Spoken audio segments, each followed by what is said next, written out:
Get the skills to stay relevant in an ever-changing digital world with the Digital Marketing Institute. In Part 2 of this free course, delivered by skills experts working in the field, you will learn the basic principles of PPC and paid search, display and video advertising, email marketing, and more. The DMI are the global standard in digital marketing certification. Join over 130,000 members working for companies like Facebook, Google, and HubSpot who power their careers with the Digital Marketing Institute. Let's begin.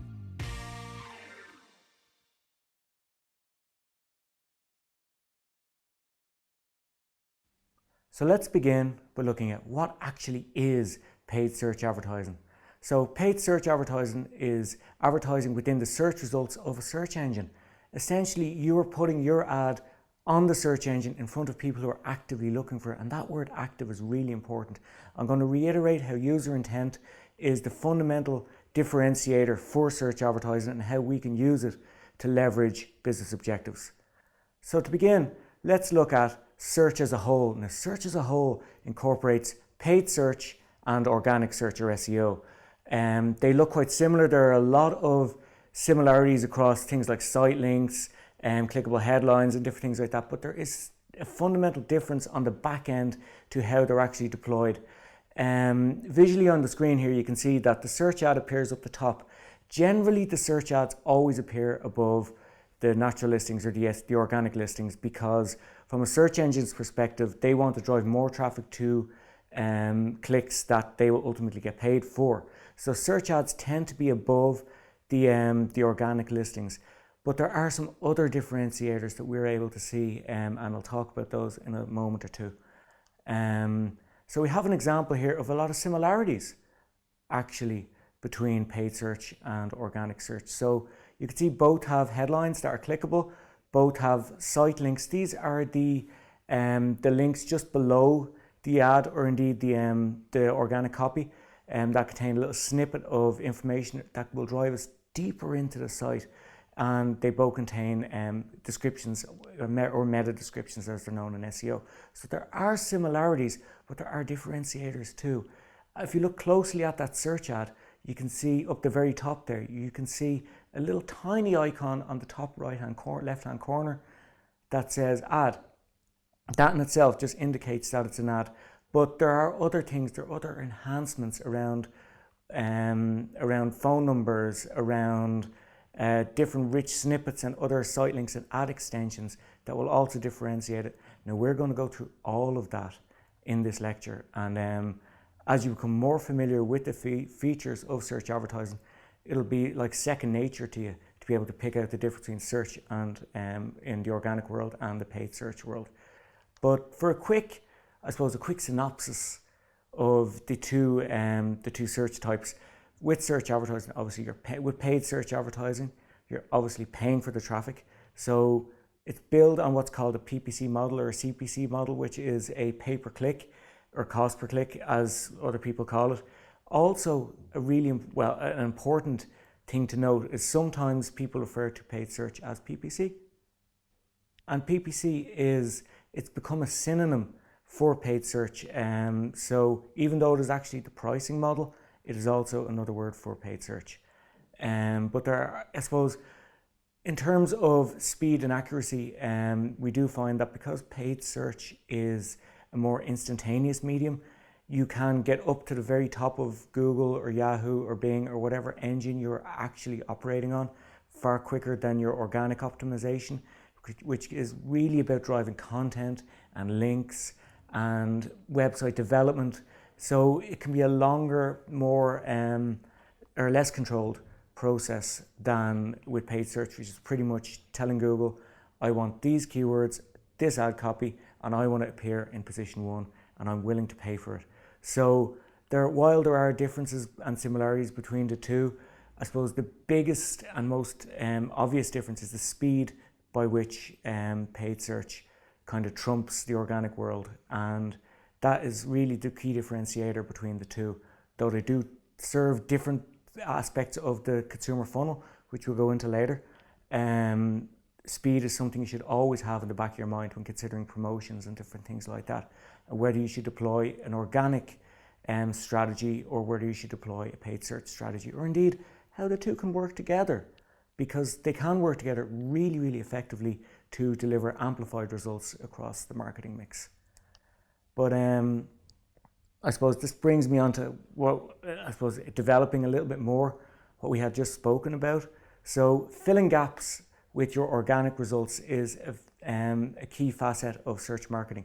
You can very quickly understand what searches are not being served within the organic world, or indeed being served on pages far lower than users are actually seeing. So if there's a particular keyword or type of keyword that you want to serve on, you can very quickly fill that with paid search, whereas with organic it can take time to rank, to index, and to build the content and the domain authority to drive the sufficient rank to get significant traffic for that keyword. So paid search can just fill the gaps left by organic search, which brings us on to the next item here, which is visibility.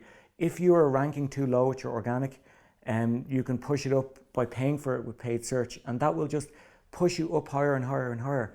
And it's a basic human factor that people don't scroll beyond maybe page 1 or 2 on the results page. They want the result there and then, and those who are willing to pay for it will get the majority of the eyeballs, will get the majority of the clicks, and ultimately the majority of that qualified traffic, with users intending to take action, which is the most valuable thing around search. Again, ties into access to market. People are actively looking for the product. They're out there and they're thinking, I have a need state, I need that resolved. If I go to a search engine and do a particular search, that will give me the answer, and we have suddenly got access to a market that are looking for our product. And of course, they're not always searching on computers. People do use their phones to search for different products based on what they need there and then. It can be an instantaneous need. Now, the thing about mobile phone usage is that because you've got a screen and people are scrolling like that, the first result they see when they do a search on Google or Bing or Yahoo or any of the major search engines is the paid search result.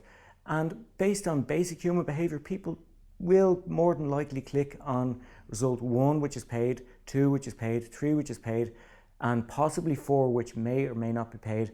So it actually takes a while on mobile search to get down to the organic results. So with that in mind, device preference, if your consumer is predominantly mobile focused, mobile based, you need to be operating on paid search, because if you rely on your organic listings within that, not only are you giving up space to your competitors, which can result in loss of business, you're relying on the fact that they will have to scroll down 3 or 4 or 5 listings just to see your results. So paid search is absolutely essential for any kind of mobile-based target audience.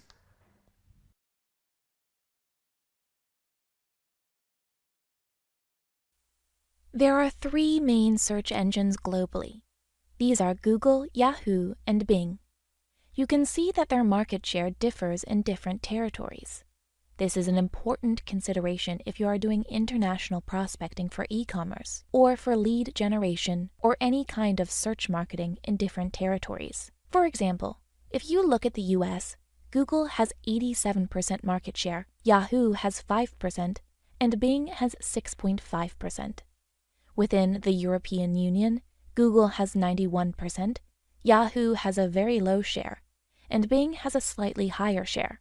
In Japan, Google has 68% market share, whereas Yahoo has 28%, and Bing has 4%. Within that particular geographic territory, there is a legacy issue with Yahoo.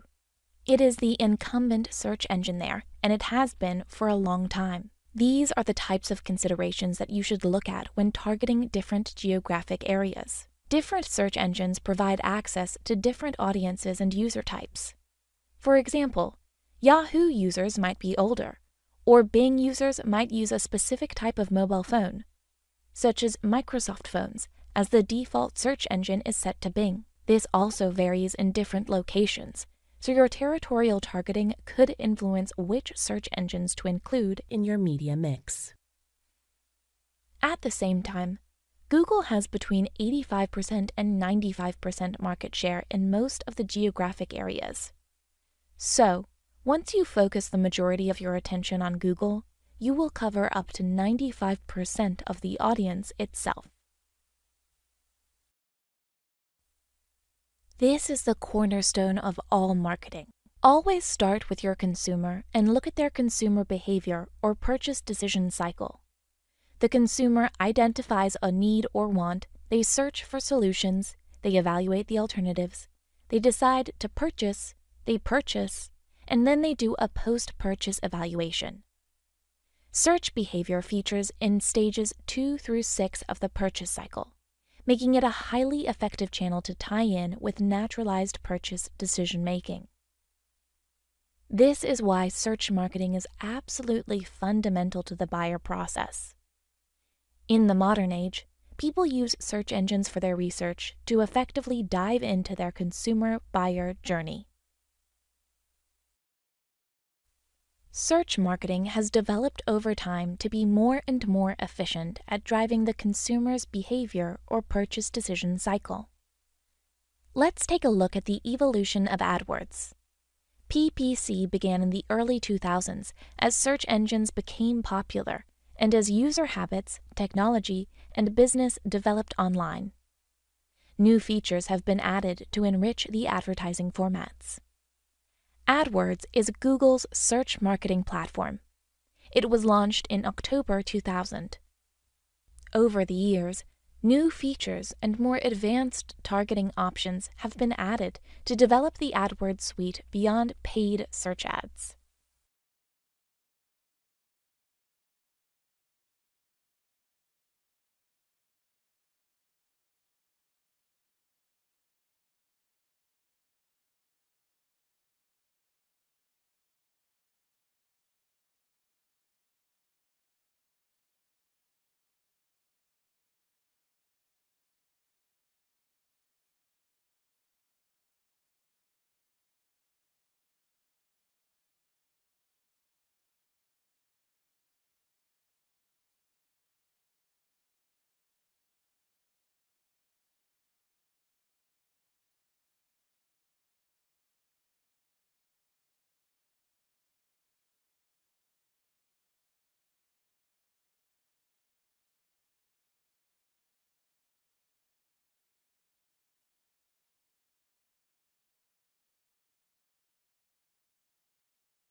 So now that we know broadly what paid search is, let's look at why we might use it. And I mean, the why and the understanding of how to deploy paid search as part of your digital media mix is essential to, I suppose, getting the best out of the channel.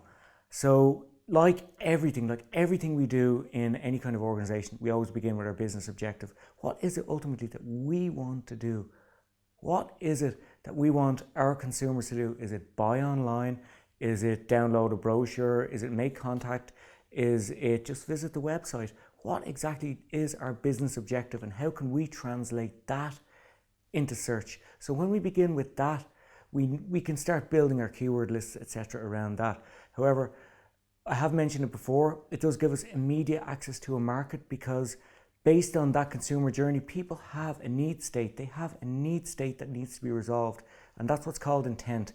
And if they have intent, they are essentially saying, I'm here ready to be spoken to. They've asked a question to Google and you will give them an answer back in the form of a search ad. Mobile position is always very important. Then again, intent. I can't emphasize this enough. I really want to underscore the importance of intent as the key differentiator and the most powerful aspect of search marketing. Now, search marketing is paid search and organic search. And again, we have mentioned that sometimes there are gaps in organic search which paid search can fill, and that's our organic optimization. But I've also mentioned things like site links and other stuff that differentiate paid search from organic search. And these are the advertising features and advertising enhancements, from everything from tracking to site links to different, and just, I suppose, improvements of the search experience to make consumers more likely to click on the ad. And I suppose and that will feed into things like our ad rank, which is a formula we'll discuss later, because there was a major change to ad rank that has to be considered beyond the original formula that Google had released a number of years ago. As I said, it takes time to optimize for organic.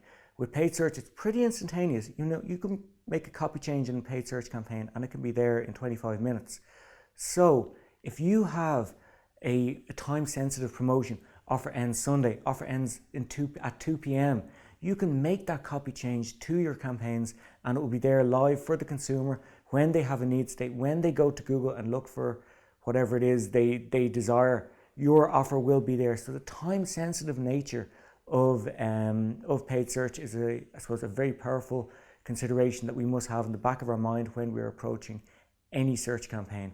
And of course, everyone's doing it.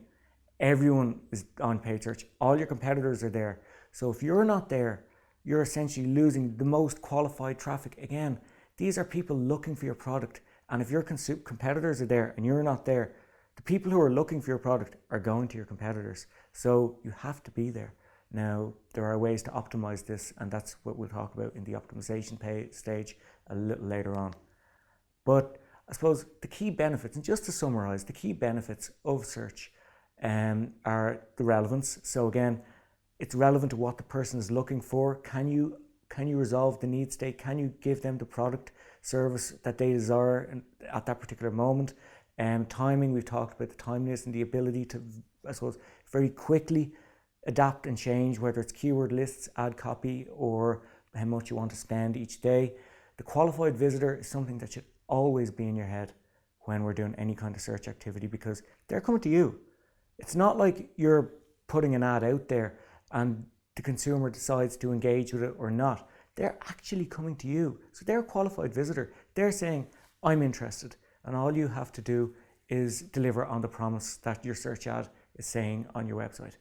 And you have the control, of course, to change your landing page, to change your website, to change your ad copy, to change how much you want to spend, to change the keywords and all of the different moving parts within a search campaign. So that kind of control, again, it's instantaneous in many ways. I mean, if it's an hour's latency, it's relatively okay in advertising terms. I mean, it's pretty instantaneous. If you think of, say, trying to change a TV ad or a radio script, which would need a rewrite, sent to the production house, sent off to the different media organizations and then deployed, you can pretty much change search from your phone there as you're doing it. So, that gives you the visibility that you do need. The metrics that are associated with search gives you the accountability that you spent X, you got Y, and that kind of measurement brings it alive, and that measurement justifies the investment. It justifies the investment in time, in resource, in media spend, and it just allows you to build on what you've done in the past to accelerate what you want to do in the future. So micro moments are a mobile specific I suppose development within the search world. So have you ever had that time when you've just thought to yourself, I wonder what that is, or I'd like to go, or I'd like to buy, or I'd want to know? Indeed, these are the moments that you have that in the past, because of device limitations, you would have to go back to your computer, turn it on, etc., just to find out the answer to these burning questions. Because we have smartphones and 4G or whatever internet access, mobile internet, you can just take up your phone and just go, I want to go. So if you as a brand owner are there to insert your brand message in the I need, I want moment of a micro moment, it's a very powerful, very emotive need state that you can be front of mind. And with that as, I suppose, a tactic for your mobile optimization, it does really bring to life one of the benefits and one of the more recent developments in how consumers use paid search.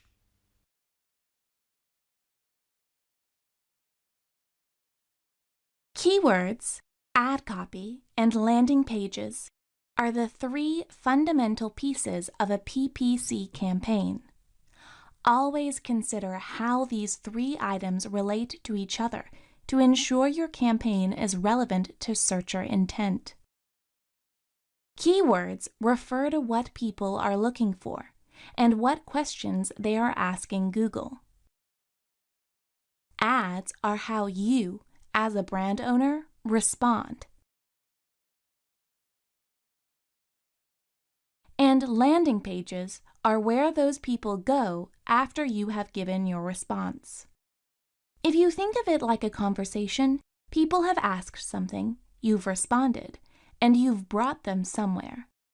This is the journey of search and how people behave with search engines. Keywords are what your potential customers would input into a search engine to find your product or service. Keyword lists are the lists of keyword combinations that you would like your ad to appear in response to. It's very important to consider whether consumers are looking for information, consideration, or conversion, and create your keyword lists around the type of search intent. For example, if someone is researching, they will have different types of search queries than someone who is comparing options. And likewise, when someone is ready to purchase, they might have a purchase modifier like buy iPhone, book hotel, etc. In other words, consumers may signal their intent through the keyword itself. These basic human traits are something that you can build into your keyword lists and then ultimately drive forward with your groups and campaigns. In other words, consumers may signal their intent through the keyword itself. These basic human traits are something that you can build into your keyword lists and then ultimately drive forward with your ad groups and campaigns. It is important to have an exhaustive list of keywords that your target audience is likely to search for. This is essential for building coverage and ensuring your brand is visible for the most valuable searches in a buyer's journey. It's also important to know the function of each keyword and assign budgets to each group of keywords depending on the part they play in a conversion. Use negative keywords to cut out unwanted searches, such as low conversion or high cost and bad brand associations. If you think of a search query, which is what someone types into Google, as a question, the next thing we have in the journey is the response. The response itself is your ad copy.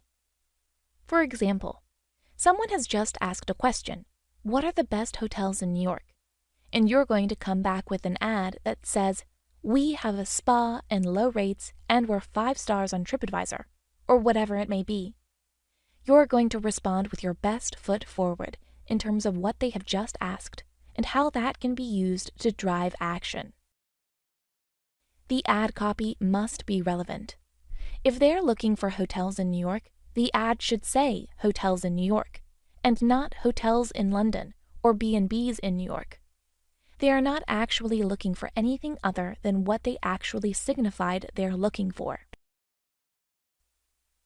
The ad copy must be attractive. You could include an offer or a unique selling proposition, USP, and an emotional selling proposition, ESP. There are different types of deployments of an ESP or a USP in different industries. For example, the banking industry relies quite heavily on USPs. A unique selling proposition might be, we have the lowest interest rates on mortgages. That is a unique selling proposition because they might, indeed, have the lowest interest rates on mortgages. The travel industry, however, relies more on ESPs, an experiential type of search or purchase. An emotional selling proposition might be, have the most enjoyable sun holidays with your family. That's not a unique selling proposition, but appeals to the emotions. If you can create a time for your family, that is an emotional selling proposition, which is a far more effective way of engaging with the audience. The ad copy must be directional. Once you have actually engaged with that audience, you want to direct them towards some action. What we use at this point is a CTA, or call to action. If you're a hotelier, you might say, book now. Or if you're a mortgage broker, your CTA could be apply now. What you're trying to do at this stage is direct the consumer. The user search journey begins when the user has a need or a want. They look for solutions. They've asked Google a question. You've responded with your ad, given the answer, and then the next stage is they're on your landing page. The landing page should deliver on the promise of the ad and resolve the user's need state. It also needs to be aligned to the ad copy. In other words, it needs to be relevant, attractive, and directional. Good landing pages are related to what the searcher typed into Google, as well as the ad copy that they clicked. This increases the relevance of the search experience. If the relevance level is high, the searcher is more likely to engage with the page content. If you include CTAs, you can direct the searcher to take action on your website. This can be in the form of buying a product, downloading a document, or filling out a contact form, for example. You should take the entire search experience into account when choosing or designing landing pages for search campaigns. Some elements of a landing page can be distilled into what is known as conversion rate optimization. For example, in the slide image, we can see a landing page that contains product details to entice the searcher and quickly show how the product fits their needs, details of how the product appeals to the searcher's persona and motivations, a large clickable CTA to drive action, appealing and aspirational imagery to quickly infer outcomes. Searcher behavior is different on mobile than on desktop devices. Mobile navigation has to be simple and easy to manage, with larger CTAs and readable font sizes for smaller screens. Google Ads takes into consideration how mobile optimized your landing page is, such as whether it is responsive and designed with mobile in mind. This will ultimately affect your quality score for mobile traffic. Mobile experience is something that has become more and more important as mobile usage has increased. And with all of the updates to search engine algorithms, mobile is now a key consideration for everyone's search marketing campaign.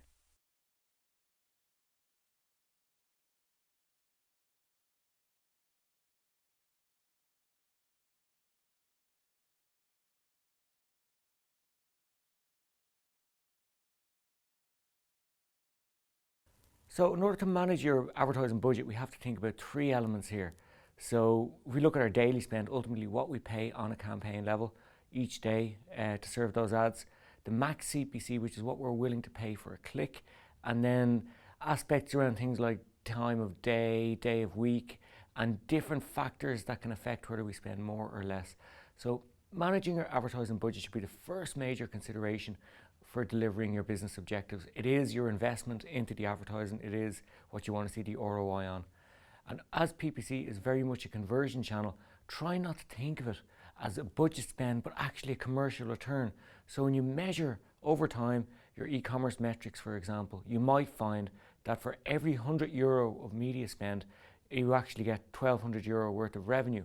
Therefore, for every €1,000 invested in AdWords, you get €12,000 worth of revenue. So you see it as an investment piece rather than a marketing piece.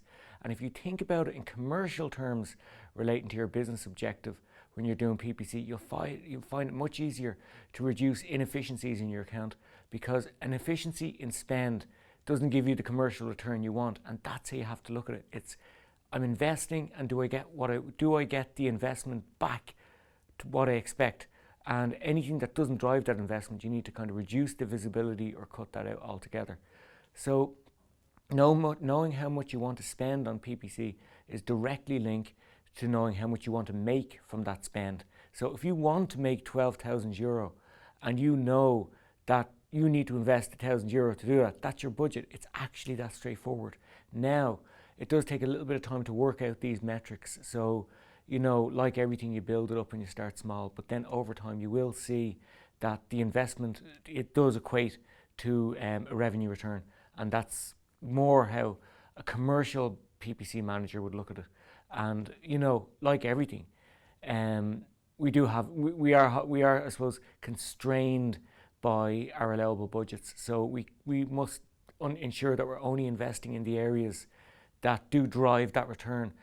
So we don't go over our allowable budget with any inefficiency or something like that, because that certainly just leads to difficulties with stakeholders, and managing your budgets is an effective way to keep the investment strategy on course. Now, AdWords offers different ways for you to manage your budget, such as your daily spend, which is what you actually want to spend on a campaign, and you can control this. Now, just to bear in mind that daily spend can go over by up to 20%. If there's a lot of click traffic, AdWords will just open it up for you just so you can get that traffic. Now, it is equalized out over the course of the month, so even though you might have had a click spike on one particular day and gone over your daily spend, by the end of the month, AdWords will have worked out what you should have spent based on that average daily spend. The next is your maximum cost per click, and this is the price you're willing to pay for a click. This is set at ad group or keyword level, as I said, and this is an important equation here. The sum of all your clicks multiplied by your CPC is how much you've spent. It sounds quite simple, but actually that is the fundamental of pricing in paid search advertising. And then thirdly, you can schedule your ads only to run on certain days or only at times when you know that it's peak conversion time, and you won't be spending at times when there's not. So you can have a limited incremental reduction in how much you spend on the efficiency of your account by building in an ad schedule to your campaign. Right, and in order to manage daily spend, each campaign has a daily spend, and by structuring your account correctly, by search volume or by type of keyword, conversion keyword, awareness keywords, you can manage effectively how much you want to spend each day, and that will translate into that investment return and within the context of your overall marketing budget.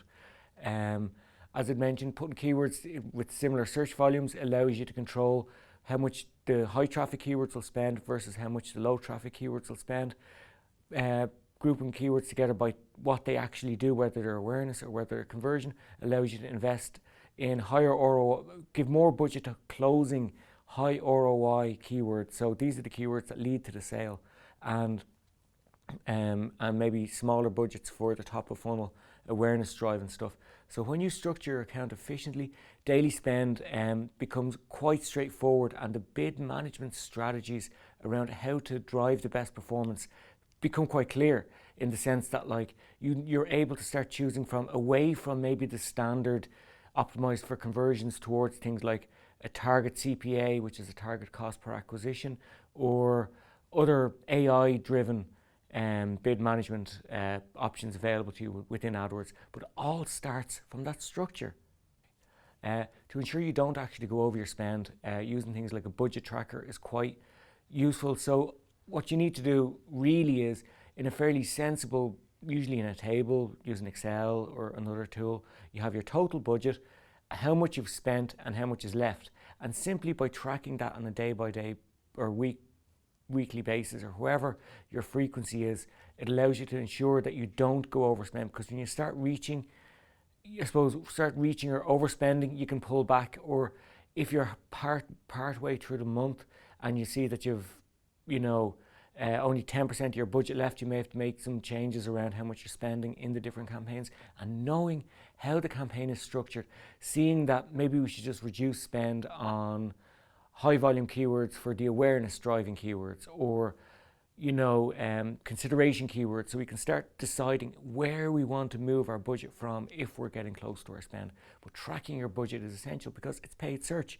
so you're paying for it, and you do have more than likely a limited budget to what you can work on within a monthly, quarterly or yearly basis. Again, using the metrics available to us, we can forecast. So using whether it's impressions and clicks to understand our CTR, there's different formula for understanding how much we might need to spend in order to drive a certain amount of traffic. For example, in this example, our cost per click is €1.50. We need to drive 1,000 clicks to to hit our KPI based on our conversion rate. So therefore, in order for us to drive 1,000 clicks at €1.50 per click, we need to spend €1,500. So you're able to forecast out how much you need to spend based on the traffic that you need, which ultimately has a conversion rate, which ultimately leads into your conversions. So working backwards from that, we're able to forecast out, and conversion rate is the most important metric for any kind of commercial activity. So we'll have a goal to drive a certain number of sales. We will know that based on our current conversion rate, we need to drive this amount of traffic at our current conversion rate to hit our sales KPI. This traffic is €1.50 per click, so we multiply that by the traffic required, and that gives us our required budget, and that's how you forecast.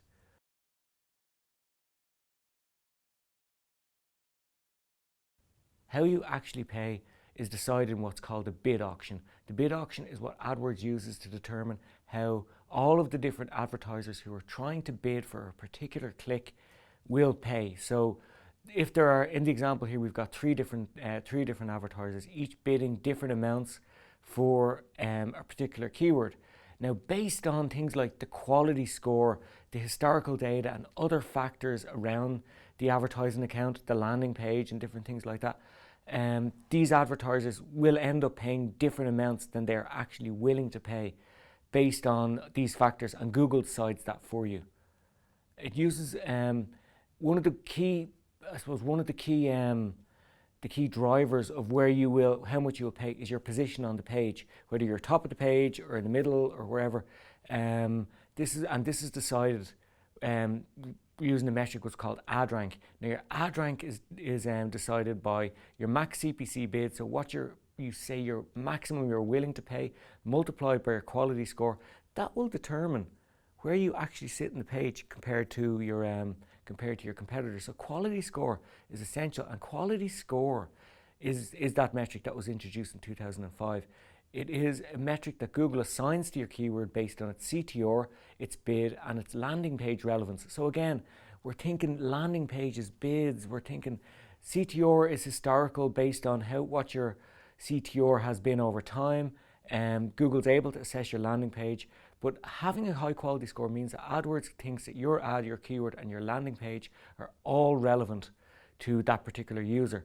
And if you have a high quality score, you get rewarded for that. So quality score is the most impactful way to cost effectively increase the position of your keywords without drastically affecting your bids. So having quality landing pages and quality ads is easily the most effective way to affect where you rank on the page. And ad rank is the factor that Google uses to determine what position you're actually going to end up in after the bid auction is complete. And it works by, as I said, multiplying your max CPC bid by that quality score, and that gives you your ad rank. Now, how search ads and traffic is actually priced. These are just the key elements here. So we've got our max CPC, so how much we're willing to pay, the quality score, our estimated CTR, and the landing page relevance. If we keep these four elements in mind when optimizing towards a constrained budget or just trying to drive efficiencies in our account, if we can affect any of these factors, it will impact positively on the amount we pay and the efficiencies that we drive in the account.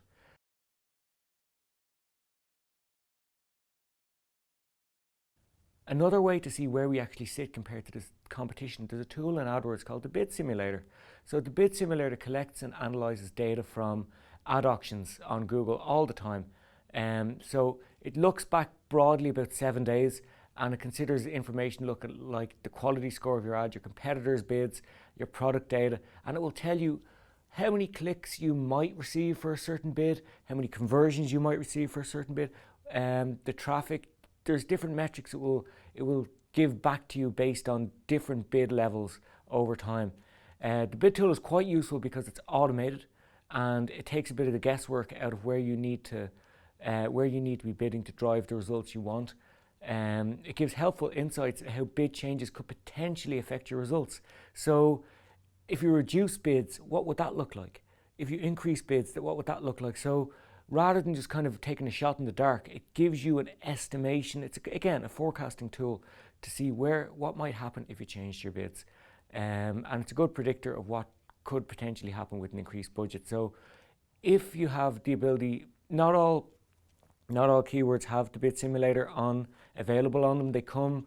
It appears over time when there's enough historical data, but there's a tiny little graph just to the right of the keyword, and you're able to click on it and it will give you the bid simulator, and that's where you'll see the screen. It'll show you the different options available to you and the different levels and the outcomes.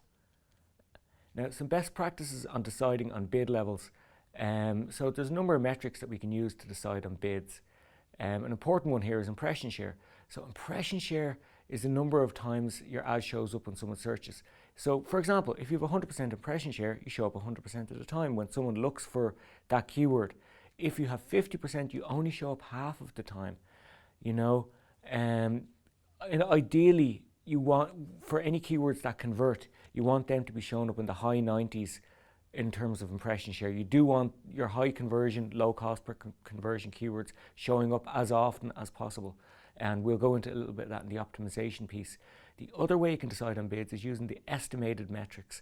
So there's two metrics available to us in AdWords: estimated first position bid and estimated first page bid. So one is the top of the page and one is just to be on the first page. This will just give you an idea of what ideally you need to be bidding to be in those positions. Now, even if you are bidding, you still won't spend 20%. You still won't spend any higher than 20% of your daily budget. So there is that flexibility built in there.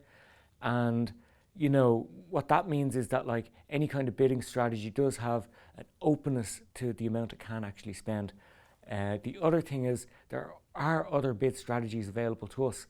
So we do have target CPA, we do have manual bidding, optimized for traffic, optimized for conversions, and different things like that. So testing each against your KPI is essential to understand how best to set your bidding strategy, not just your levels. What I would say as well is don't rush into making your decision. The first few hours of launching a campaign or even a test can give very different results than if you run it over a longer period of time. So ideally you want a minimum of 1,000 impressions and a statistically significant level of clicks. So I wouldn't run a test for shorter than 3 weeks.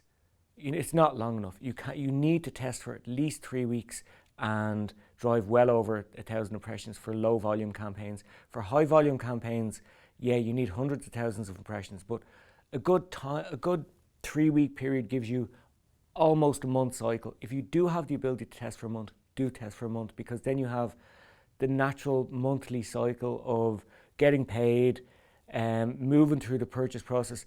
Maybe people are light on conversion once in the middle of the month because funds are running dry, and then coming towards the end of the month they start researching again. So you do get the full cycle of consumer thought process around a monthly test. There are a number of automated bid options available to us. The standard is just your manual CPC bidding.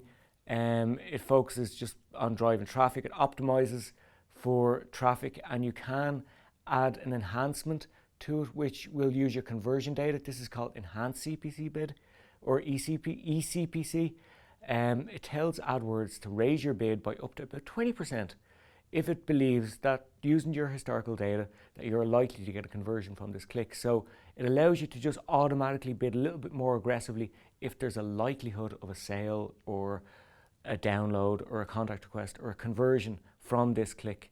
Then there's more automated bidding options, and these are getting quite advanced at this point. There's a lot of artificial intelligence being built into AdWords. We've got maximized conversions, which will obviously try and maximize the number of conversions you can get based on historical data. Maximized clicks, which is just driving traffic. Not a fan of it myself. If you're in any way conversion focused on your site and you do want to drive sales or contact requests or phone calls or whatever it may be, I would say maximize conversions is a better strategy than maximize clicks. If you just want to drive traffic, yes, it's fine. But if there's an additional goal around conversions that you're really optimizing towards, maximize clicks doesn't always work as well on that. Then over time, you do have your target CPA bid, which will, when you build up enough conversion history, it will try and optimize your ad serving and your bidding to drive conversions at a certain cost. So while maximize conversions just drives as many conversions as possible, target CPA drives as many conversions as possible at a certain cost. Further to target CPA, when you're an e-commerce site, we have target ROAS, which is return on ad spend. So it will work towards how much sales you expect to get from your budget. So target ROAS is very much an e-commerce driven one. Works great over time if you've got very high conversion campaigns, and definitely one worth testing.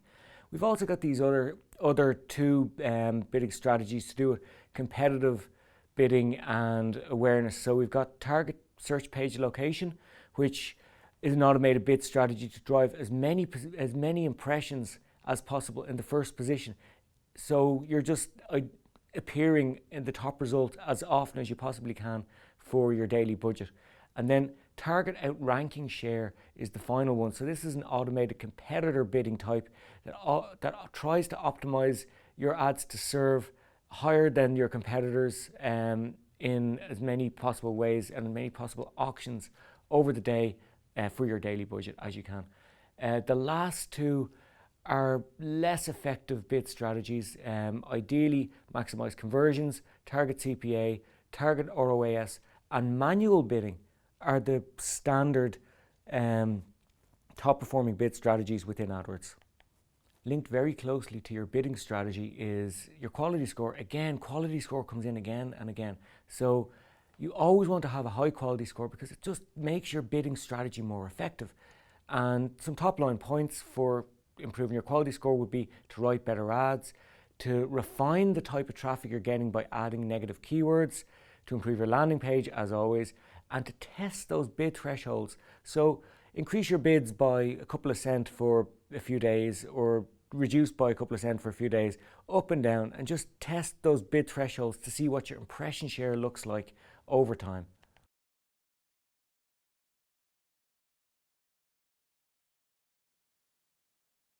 So now we're going to look at the Bid Simulator tool, which is a tool that gives us some insight into what we can expect if we change our bid up and down in terms of clicks and conversions.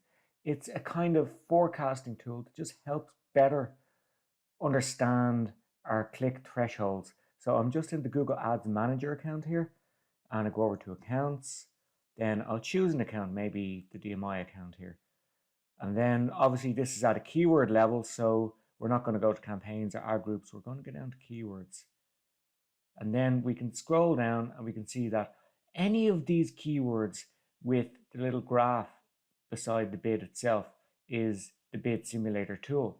So we can just click in here, and that will give us different scenarios based on how we can bring our cost up or down based on different bid thresholds. So the Bid Simulator tool is a very useful tool to understand what really should we be bidding for a particular keyword based on it's important to us, and what the Bid Simulator tool is actually saying in the interface itself.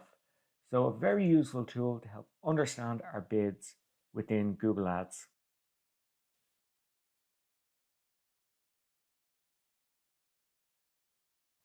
So we might be interested in seeing what are the types of words and phrases that people type into Google to trigger our keywords.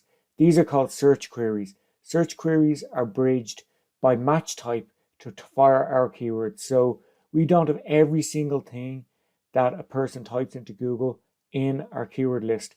What we use is we've got a list of keywords, and Google uses some matching technology to match our keywords to the type of search queries that people are typing into Google. So let's go ahead and look at the type of things that people are typing into Google to fire our keywords. So over on the left hand side, we can go to keywords and just expand this out, and we're presented with a number of different keyword options around search keywords, which are our keywords themselves, our display and video keywords, Any negative keyword search terms are our auction insights, which shows us how our competitors are bidding against the keywords that we have in our account and where we sometimes lie in the bid auction. Now, if we want to see what keyword people are typing into Google itself, we just go to search terms.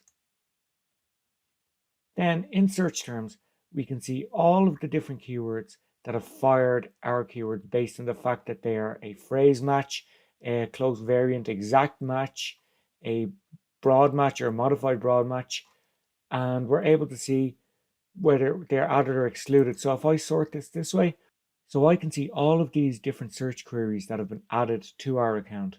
Now we may be only interested in seeing search queries that are not added to our account. So let's just do that. And we can go through these and review the metrics, the CPA and different things like that. And then we can see which search terms we might want to add to our account. So when we choose them, we can add them either as a keyword themselves or as a negative keyword. If they've got a low CPC or a good conversion rate, you might want to add them as a keyword. If they've got loads and loads of clicks, loads and loads of cost, but no conversions, you might want to add them as a negative keyword. So we're able to see what are the type of things that are firing our keywords, and we can add them or we can cut them out as we see fit. We do this using the search terms report in the keywords drop down here. And if we want to see what negative keywords we've already added, we can just click in on negative keywords and we're able to see our list of negative keywords added to our account already.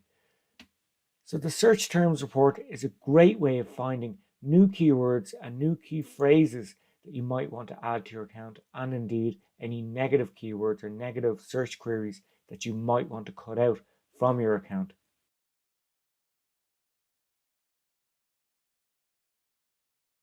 The next level after optimizing towards quality score and setting your bid strategy is there's an additional feature in your campaign optimization called bid adjustments. This works on a device level, on a location level, and on an audience level. So you can bid certain amounts for mobile traffic. If you want to show more on mobile, you can. If someone does a search on mobile, you can say, well, I want to bid 10% more for mobile traffic because it's very valuable to me. Or if mobile traffic isn't valuable to you, you can say, I want to bid 50% or 100% less on mobile traffic. If you bid minus 100%, that means you cut out mobile altogether. You can also bid for certain locations. So if a visitor from, say if you're advertising in the UK, but you find that London is a particularly good zone for conversions, you might say, I'm willing to pay 20% more for a click if the searcher is from London. So that allows you to kind of push a little bit more in high conversion locations. And then thirdly, using your remarketing, you're able to bid on different audiences. And we'll talk a little bit about remarketing later for search, because it's slightly different than the type of remarketing we would do for display. Just a deep dive into device bid adjustments. If most of your conversions happen on a desktop, you might want to increase your bids by 10%. If most of your research happens on a mobile, and it's research, you might want to reduce your bids by 15%, because you're like, I want to drive the research traffic, but at the same time, I want to pay a little bit less for it. And you can add your bid adjustment to your devices by choosing the devices section in the left-hand tab and adding your bid adjustment there. It's very straightforward, and it's literally you add a percentage bid adjustment up or down depending on the device, mobile, tablet or desktop, and what you want to do. Following on from this, your location targeting also allows you to bid for certain locations. Now, I've spoken briefly about why you might want to do this, and it's set up in exactly the same way as mobile and desktop bidding. So over in the left-hand menu, you've got your locations tab, and beside each location, you're able to add a percentage up or down depending on how much you want to bid up or down for that particular location. And then finally, we've also talked about ad scheduling as an important factor for driving efficiency in your campaigns. So you're able to bid up and down at certain points of the day. So not only can you turn your ads on and off at certain points of the day and days of the week, you can say, I'm willing to pay 20% more for traffic between 11 o'clock in the morning and 2 o'clock in the afternoon, because that's when most of my conversions happen. So you can bid more aggressively at the time when you know conversions are likely to happen, and therefore hopefully beat the competition to those clicks. It's a very good way of deep diving into the purchase timings around your activity.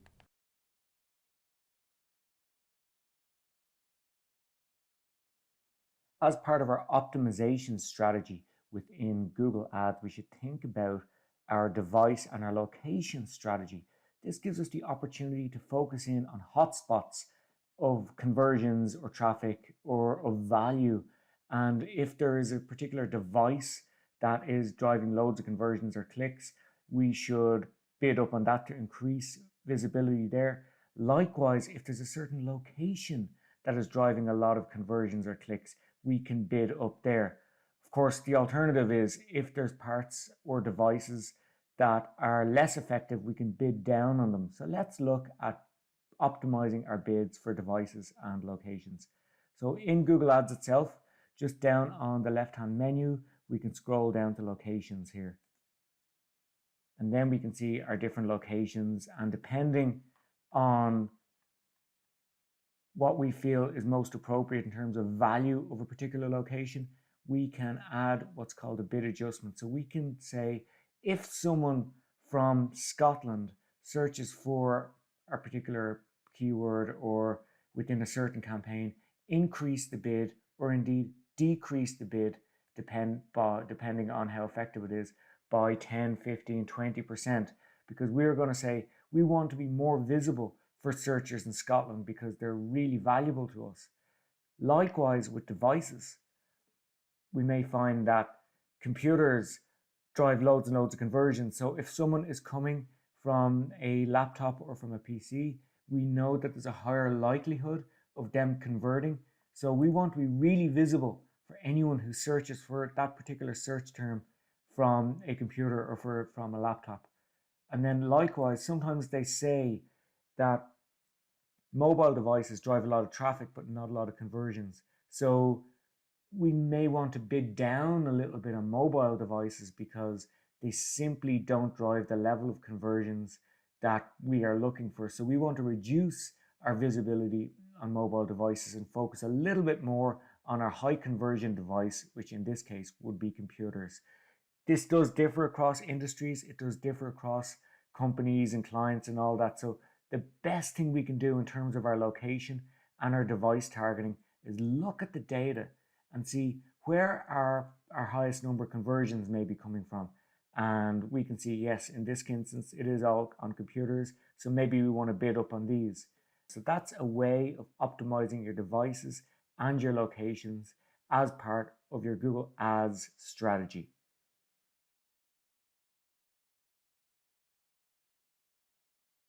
So one thing we can do is we can add what's called a segment to understand what are the top conversion times of the day. So we just go to our segment area here, and then we go to time, and we go to hour of the day. And that tells us the different hour of the day where people are clicking and converting. So we can see that there's, in this particular campaign, a lot of conversions happening at midnight. So maybe we want to bid up at midnight. And if we scroll over a little bit more, we can see that there's a lot of impressions happening at 7 o'clock in the morning. So loads of people are looking for us, but it's not translating into the same number of conversions. So maybe we're not visible enough at 7 o'clock in the morning. So what we can do is we can increase our bid to get a higher page position and higher impression share, which will mean that we are more visible to searchers when that high propensity of searchers begins at 7 o'clock in the morning. And this is the type of intelligence we can get to allow us to schedule when we want our ads to run using day parting and using the scheduling feature over in the left-hand menu here where we can create an ad schedule within Google Ads itself.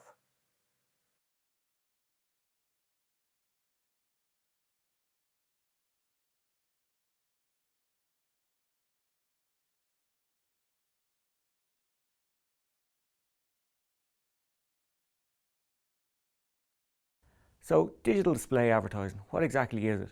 Well, it's an outbound display advertising format where you target predefined audiences with images or banners. There's also native ads and text ads in the mix in there. You target them on different websites, on social media platforms, and also on mobile apps. Very important here, outbound advertising is a concept where the advertiser targets the audience and sends their message out to them, as opposed to something like inbound, which would be search, where the audience comes to you. So there's a key difference between the type of marketing that display is. It's an outbound advertising format. And that brings us nicely on to talking a little bit about the differences between search and display. So it's really important to distinguish between display advertising, which is what we call a push channel, and search, which is more of a pull channel. So what a pull channel does, it captures existing demand, and what a push channel does is it sends out messaging from a brand to generate that awareness, ultimately to begin the journey of that demand.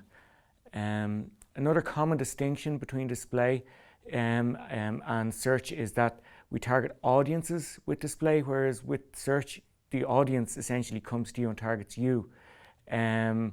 Search serves ads to people who are actively looking for your product, and they will show what's called consumer intent. So essentially they're coming to you with a need or a want that needs to be fulfilled. Whereas with display, you're going to them going, maybe you would like to be interested in this product. When we visualize a funnel, it's quite clear to see where display fits in the consumer intent journey. So we begin with awareness and interest. So this is kind of where display fits in. We're sending our message out there to people, to audiences who may potentially be interested in the product. And as we move down the funnel, as they get more and more aware, as they align it to their needs, we start moving into the consideration and conversion areas. So consideration and conversion can be around channels like remarketing, shopping, as well as search as well. And then with our retention piece, the remarketing fits back in there too, because if you think about remarketing, we're sending ads out to pre-existing customers or people who've been on our site before. So if we want to retain these people as repeat customers, it makes sense to kind of remarket out to them with special offers for people who have been on the site before, etc. Just to go through some benefits of display. So the top benefits of display is, well, we increase our brand awareness. The thing about brand awareness and product awareness is consumers aren't going to actively know they need your product until they know about your product. So driving that awareness is key. Likewise, when they're in that kind of decision-making process, it helps improve the consideration set and brings that product into what's called the top of mind.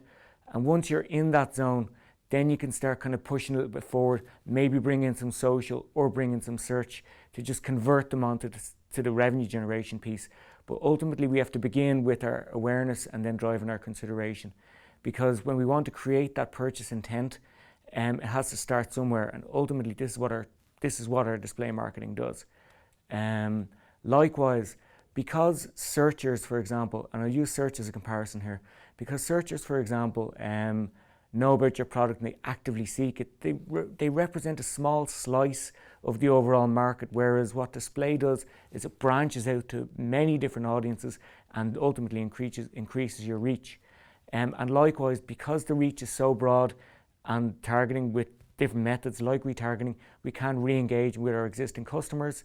The other great thing about display that really trumps search is the fact that display advertising formats are a lot more engaging. They're visual, they can move, they can change shape, you can enter details. They're a lot more engaging. And when it comes to social display or video, we're bringing in audio and moving pictures. We're also bringing in the ability to comment, like, or share. So the engagement levels go right up. So our ad formats are really, really effective in that regard. The other thing is, comparative to traditional ad formats, TV, radio, print, or any of the other outbound traditional formats, digital display is a lot more cost effective in the fact that you don't have to make TV ads or print big billboards. And if you do need to change something, it's relatively cheap and inexpensive to do. You don't need to go to printers and get them put up again or anything like that. So you can see the efficiency has been driven by digital display. Of of course, it's not all rosy. There are some challenges certainly around digital display. You find that in recent years, the rise of ad blockers, the extension in Chrome or any of the other browsers that prevent ads from being shown. So even though you're trying to serve your ads, there's a preventative measure in the person's browser that stops you from it actually being seen by your audience. So finding new ways to engage with the audience or sidestep ad blockers is a key challenge. Like with every kind of ad format, ineffective creative means that your message won't get across as effectively as you'd like and can just lead to poor results.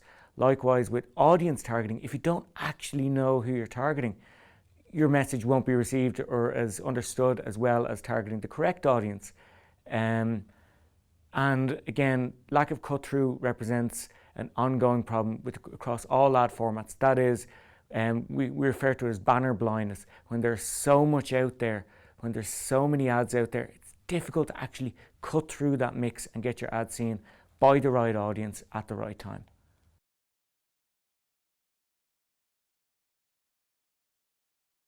The objectives for a display campaign, because of the type of activity it drives and encourages, which is awareness and consideration, is different generally than the KPIs you will set around search, which would be more around conversion and driving sales or leads or revenue or whatever it is. So in the planning stage for display, we want to look at, are we trying to build awareness or influence consideration, which would be more in that top of funnel area, whereas there is also the option to drive action. So the driving action piece tends to come in with your remarketing or any kind of very precise audience targeting with a clear CTA. The results will be quite different now between paid search, for example, in the drive action piece and displaying the drive action piece. Both will do it. Just I would say that search will be more on the effective side, while the drive action piece with display will be more around recovering maybe people who didn't buy on your site, so you're remarketing to them or whatever. So it is an option. It's the less effective option within the three. Like we'd mentioned in the problems or the difficulties we face with display advertising, defining your audience is where you begin. So we need to find who are the audience who are most likely to be interested in our product.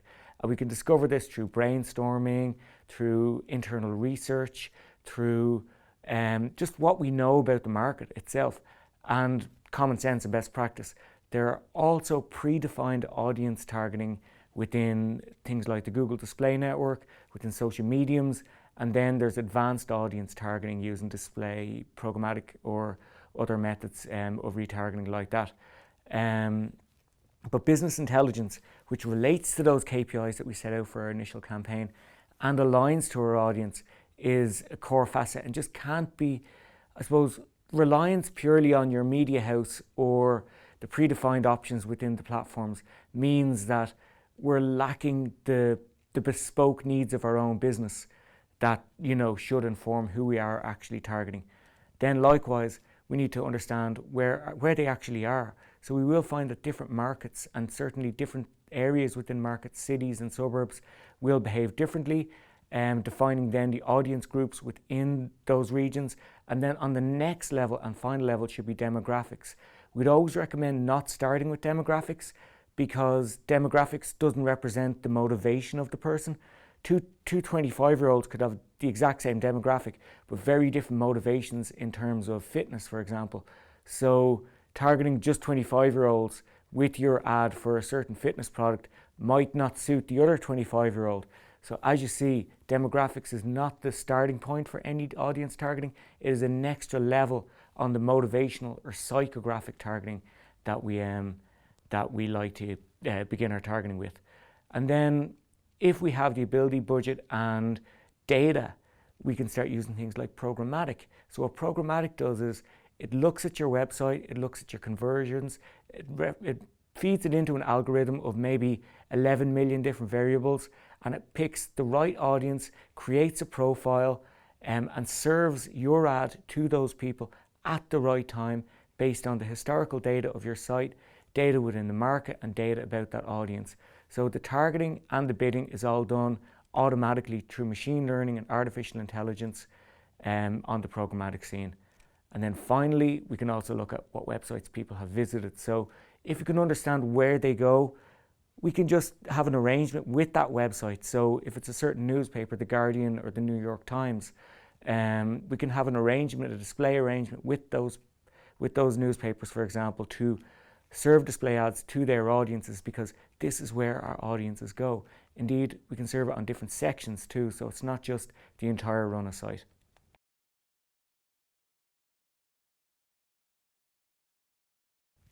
A media plan defines where exactly our ads are going to go. Media plans can be created by our internal team, by yourself, or indeed by our media agency that we're working with. It's a very useful document because, first of all, it's a financial document that shows what we're paying and what we're getting. It shows where we're going to be doing activity, the names of the websites or the type of targeting, and it will also show the run dates. So when these campaigns or when these line items are expected to run. So when we have all of this in one place, we're able to see in a snapshot what our campaign is going to do, what we're going to deliver in terms of that reach, impressions and clicks.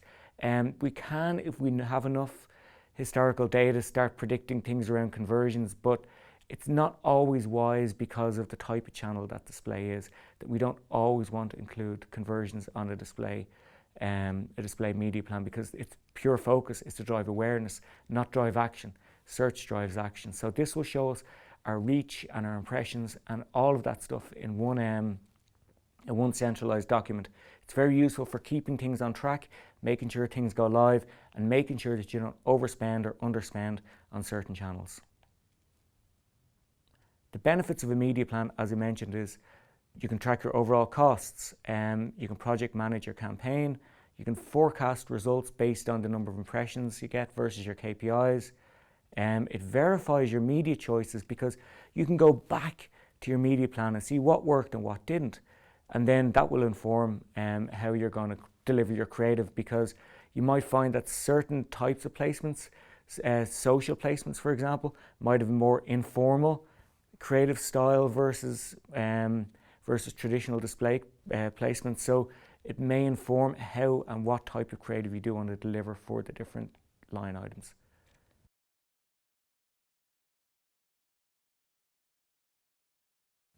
A creative brief is what you write and scrutinize in terms of what is the messaging you want to give to your audience.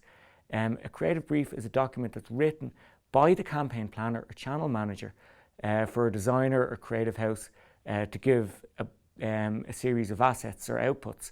They can be video, they could be banners, they can be copy, it can be content, it can be native. There's various different formats that we can request. It's all put in the brief.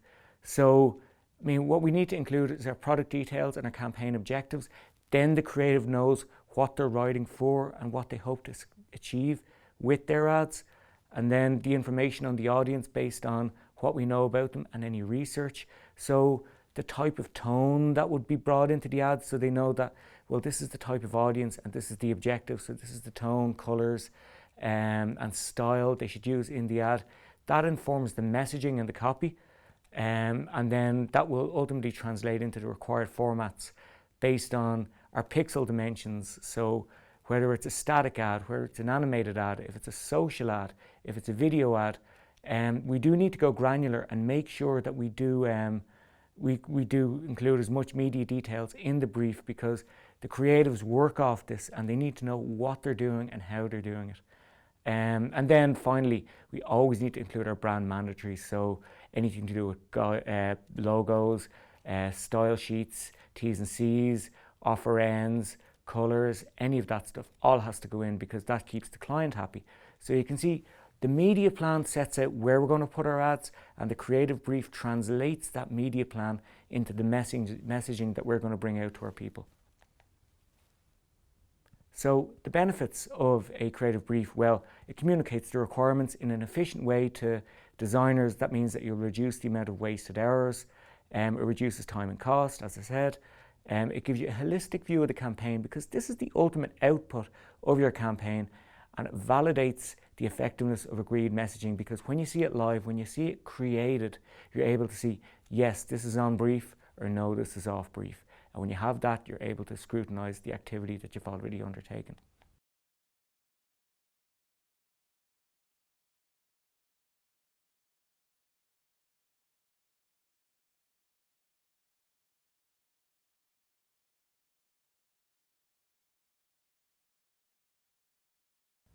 So an example of just some display platforms here. So we've got our Google Display Network.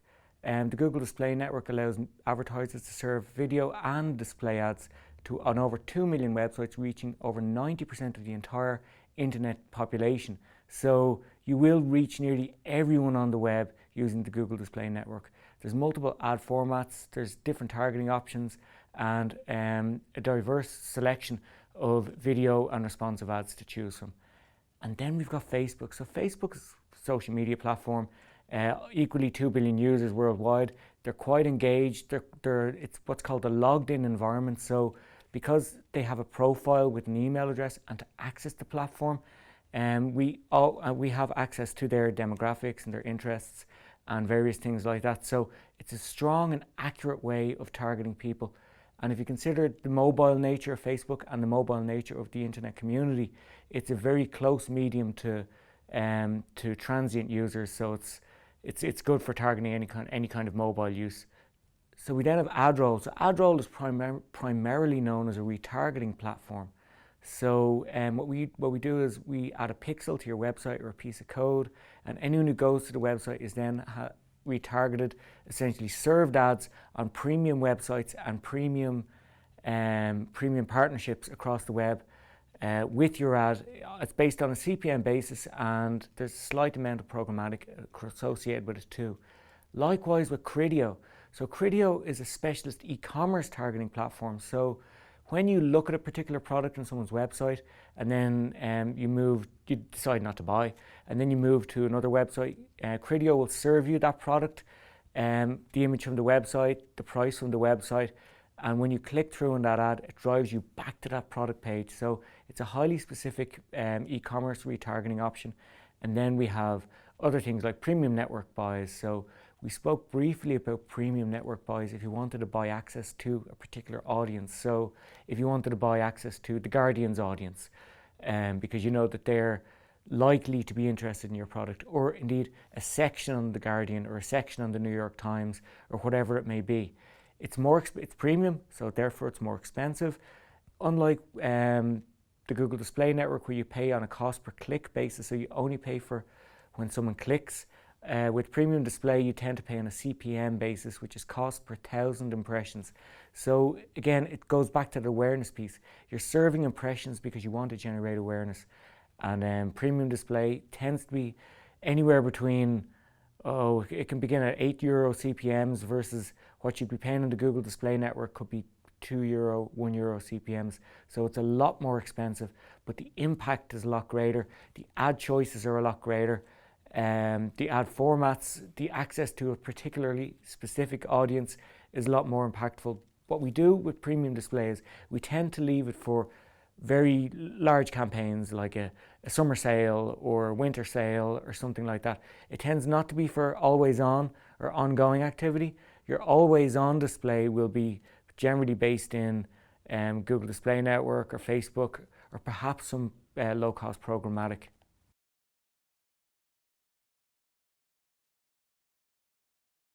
So we begin with the Google Display Network, or GDN as it's known. The Google Display Network is a good starting point because it's a low-cost, mass-reach channel with great targeting options. The Google Display Network, or GDN, is a display advertising channel that allows advertisers to serve display ads to their target audiences using AdWords. So AdWords is Google's ad-serving product where you do search and video and display. So this is the display functionality of AdWords itself. The GDN allows advertisers to connect with customers and potential customers using text, using image, using rich media, using video, including YouTube. It reaches millions of websites, and the expansiveness of this network means that you can drive your awareness out to different locations at different times for a relatively low cost investment compared to other channels. It can help you reach consumers when they're browsing websites, reading the news, reading content that's related to your ads or related to your products. So the connection between the content they're reading and your ad. It's hoped that will drive a bit of awareness or connection or interest, or just begin the journey through the top funnel activity. And we can also target people on lifestyles, and we can look at people based on their interests, based on the types of website they look at, based on the content within the websites. We can retarget them. We can also select specific placements. So specific websites, we might find that there is a specific website that we do want to target on the GDN, and we can do that. So specific website targeting is not solely associated with premium buys. You can also do it on the GDN. It tends to be in lower quality ad formats or ad units, but still the option is there. Just to go through some benefits of the Google Display Network, and indeed some drawbacks. So like any display, it does allow for brand awareness.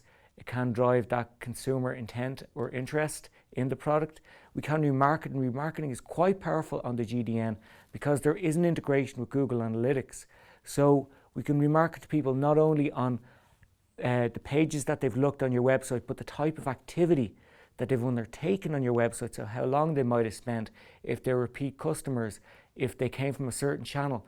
So that the type of remarketing that Google Analytics allows you to build can be easily transferred to the Google Display Network. It's not able to be transferred to any other network, so there is a USP associated with Google Analytics retargeting and the GDN.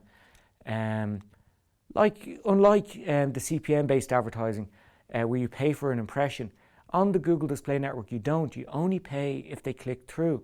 So your impressions are actually free. So, now there is a caveat to that. The fact is that you will pay if someone clicks through. But we're happy to pay because if they've clicked through, it shows that they have a higher level of intent than someone who just looks at our ad. They've not only looked at our ad, but they've decided to move to the next stage and go to the landing page. So, but our impressions are ultimately free. So our awareness piece gets a benefit of that.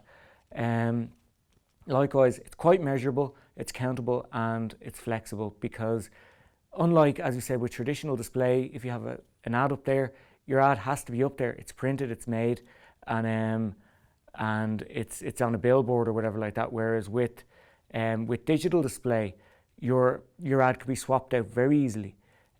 So that flexibility allows you to chop and change in campaign, and if something has to change very quickly, it can happen to turnaround time based on your creative outputs. And that brings us on to the different ad types that are available to us. So because the Google Suite involves YouTube and a variety of different ad formats, it's a highly flexible option for us. Now the only drawback is it is very specific in things like file size. So while the format and the messaging can be quite creative, the file size is limited to 150 kilobits.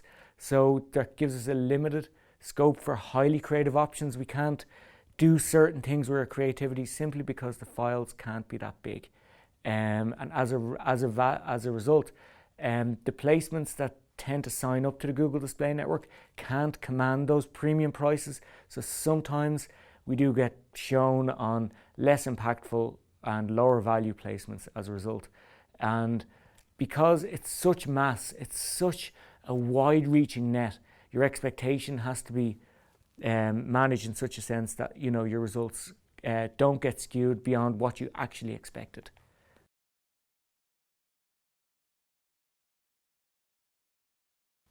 A very important aspect of any kind of display activity are the images and ad sizes, so the ad formats as we call them. This is a series of ad formats here.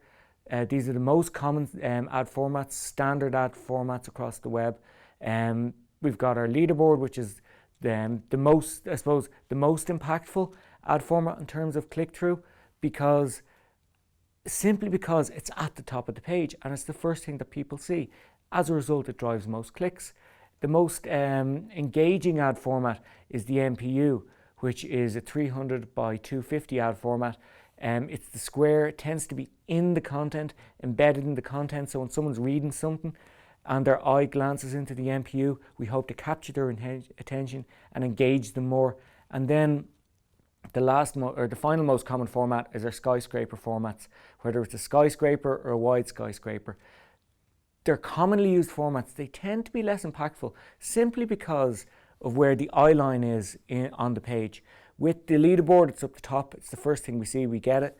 With the NPU, it's in the middle. It's in the content we're reading. Whereas with skyscrapers, they tend to be just to the side of the content. So as a result, our eyes tend not to focus in on where the leaderboard or where the skyscraper is. As a result, it's less effective. There are other formats to consider around mobile. So we've got mobile banners and large mobile banners. This is a key consideration because if you think a mobile format and mobile screen is actually quite small. So creating a separate suite of mobile banners allows you to ensure that your messaging is readable on a mobile device, because if you simply scale down a leaderboard or an NPU onto a mobile, it may not actually be readable. So doing a 300 by 50 banner ad on a mobile device allows you to ensure that that the messaging is readable, which is essential to what we're trying to achieve here. Just some specifications around ad formats. So we've got our non-animated ads, our static ads, which can be our GIFs, our JPEGs, or our PNGs. We've got animated ads, which can be GIFs, and then we've got HTML5 ads, which can be uploaded into Gmail and expanded out in a specific ad format. And we'll talk a little bit about those, later. So the maximum file size, as I said, is 150 kilobits, and the measurement is in pixels. These are key considerations for our creative brief, because if we deliver the wrong ad formats, we can't use them. So we can't run our campaign.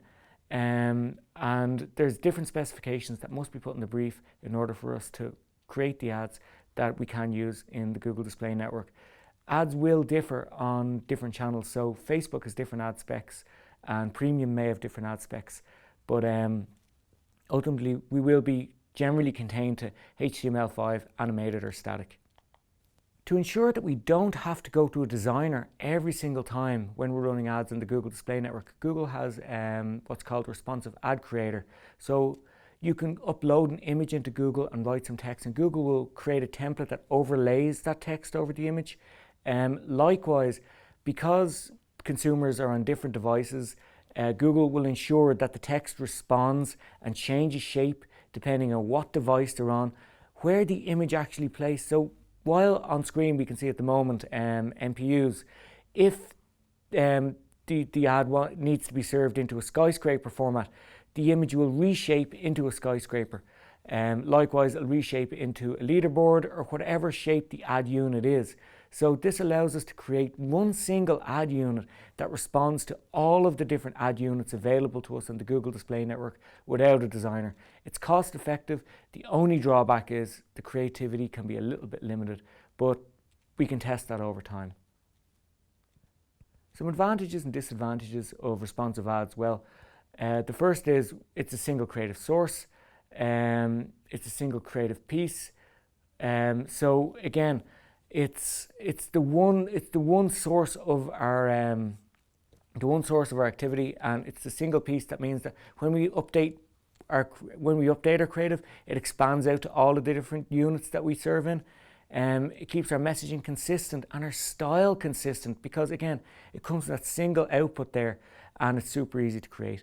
So there's a setup wizard in the Google Display Network that simply guides you through the product. You upload your image, you write your body copy, you set your landing page, and you press save, and that's it done.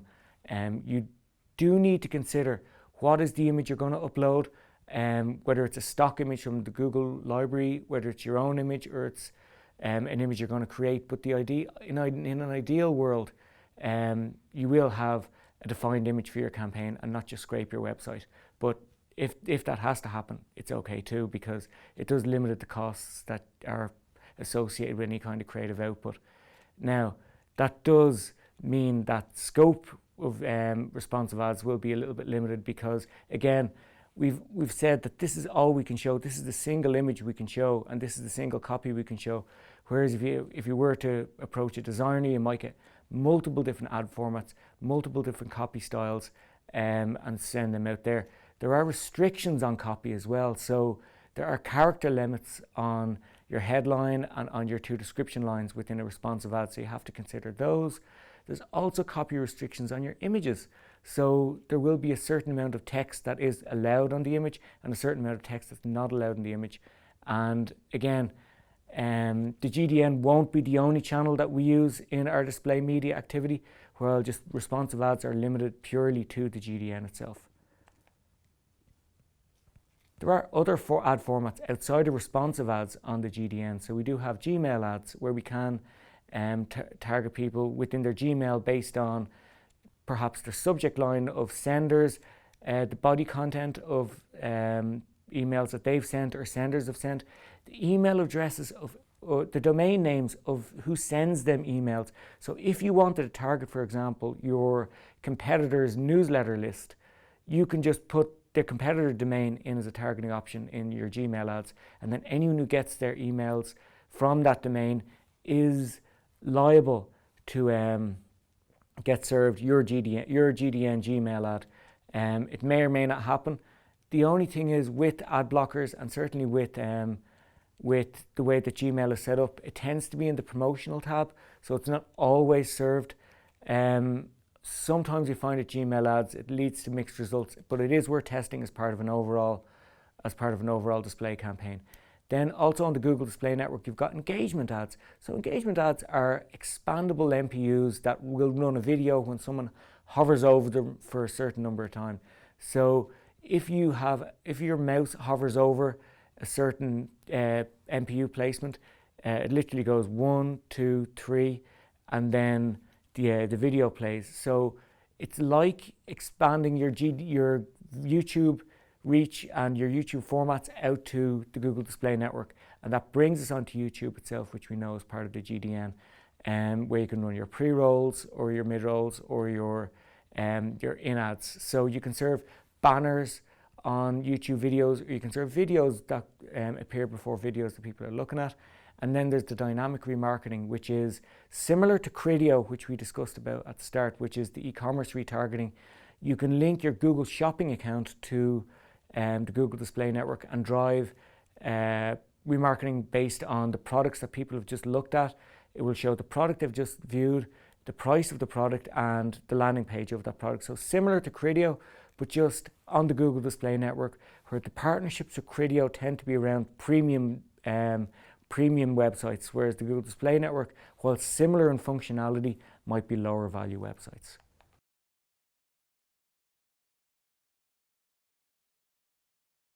Not only do customers just browse content, they also engage in social media. So we all know that social media operates based on an advertising model, where we sign up to a platform, and based on the criteria that we enter about ourselves, we get to use the platform for free, because we can then be targeted by advertisers based on our preferences and based on their targeting options. So social display operates the same way as all other display. You choose your audience, you upload your ad, and you serve your ad to that audience, and they choose to engage with it. So the only difference is with social display, users generally have the ability to interact more with your ad, so they can like it, they can comment on it, they can share it. These functions are not available in traditional display. So traditional display is very much brand to consumer, while social display is very much brand to consumer with the consumer feedback loop. So that is the fundamental difference between the two ad formats, would be the engagement piece. However, there are other distinctions in terms of the shape and the type of ad formats we might use on display channels too. We're going to look at Facebook Business Manager as our starting point for building our display activity. So Facebook Business Manager is a free tool by Facebook on business.facebook.com, where we can import all of the pages that we manage and create ad accounts associated with the different pages, keep them all separate. So we can have one account for one client, another account for another client. We have access to different ad formats, new rollouts, retargeting, conversions, all of the different enhanced functionality that Business Manager gives you, outside of what's traditionally known as boosting a post within Facebook. We don't recommend boosting a post. Use Business Manager. It's free, it's powerful, it's much more effective for delivering on your social media display activity. Quickly to run through some benefits of social display advertising. It's a it's a logged in environment. So because the consumer has to log in to use it, all of their interest and associated data is comes with them every time they log in. So we know when they're actually online, and we're able to serve ads specifically to those people. That gives us the kind of advanced features that we're looking for in terms of audience targeting, segmentation, retargeting, different ad formats, and the engagement piece too. Likewise with Facebook, because it owns Instagram, we can integrate directly with Instagram itself. So not only do we serve ads on Facebook, we also can serve on Instagram, on Messenger, and like the Google Display Network, Facebook also has partnership agreements with websites called the Facebook Audience Network. So we can expand our reach out to Facebook users who are not actually on Facebook but are on other websites. So that's what the Facebook Audience Network does. Other benefits of Facebook Business Manager is we can separate client and brand pages. So we may be running multiple pages and multiple ad accounts for clients. We're able to separate it all in Business Manager but log in one single area. So it's a single login into that area, and then it's an easy environment for targeting and advertising within the UI itself. I did mention we do have remarketing and conversion functionality within Business Manager, so that gives us that enhanced understanding of achieving our KPIs and re-engaging with our audience. So let's look at some Facebook ad formats. So when creating Facebook ads, you should consider the audience, the device, and the placement. So device is essential for Facebook because, as I said, it's so mobile, and you have to consider, is your audience mobile or are they desktop based? So this is why creating your ad itself is essential for that. Likewise, ads render different on the mobile device than on a desktop. So you have to verify that your ad formats are suited to the device that you're choosing. And likewise with Instagram and the partner network, it is possible to toggle between the ad formats and see which works and which doesn't. And if your text is unreadable or too small, perhaps consider, changing it or putting it in the post itself. But you may need to revise the creative as a result based on your ad choices. So let's look at some examples of Facebook ads. On the left hand side here, we've got a right hand ad and a desktop newsfeed ad, and then we've got a carousel ad. So the static ad on the newsfeed on the right hand side is it's an ad that's there. It has a post copy which gives you an intro to what the ad is about. It has some details on the image itself and more details as copy below the ad itself with a CTA. Then on the right hand side, we've got a smaller variation of this. It's a drill down version of that newsfeed ad, but just placed on the right hand side. It's desktop only. And then we've also got a carousel ad. So the carousel ads can appear on mobile and on desktop.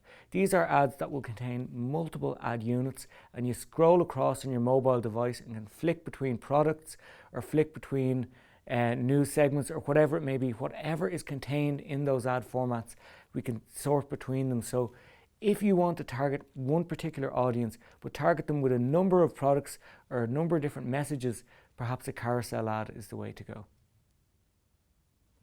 Other networks, of course, within social would be Twitter. So Twitter and LinkedIn allow us to just expand into different audiences now. And this is the key difference between social. You have to think of the mindset here.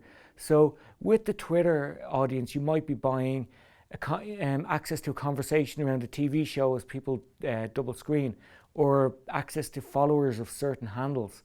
While on LinkedIn, you're buying access to a professional network, people who are there for their job, people who are there for generally a more serious purpose than the other social channels. You can target people based on seniority, industry, years of service, job function, the location. So if you are heavily into B2B or trying to engage with a professional audience, LinkedIn could be a choice. So mindset of the audience will be a key consideration in devising that social media plan. As I mentioned previously, the Google Display Network has a certain suite of ad formats, while social media channels have different ad formats. So within Facebook, the standard static image would be a 628 by 1200. They're pixel sizes. And then Twitter, we've got an 800 by 200 might be the ad format you choose. Within LinkedIn itself, we've got a number of different ad formats. So we can use the 628 or indeed 627 by 1000 for newsfeed ads on LinkedIn.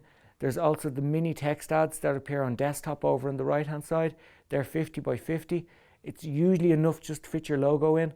And then there's LinkedIn MPUs, which can be served through programmatic display. So LinkedIn will have arrangements with other premium buys and other premium networks, including Criteo, to serve MPUs on the LinkedIn network. You can also buy directly MPUs with LinkedIn.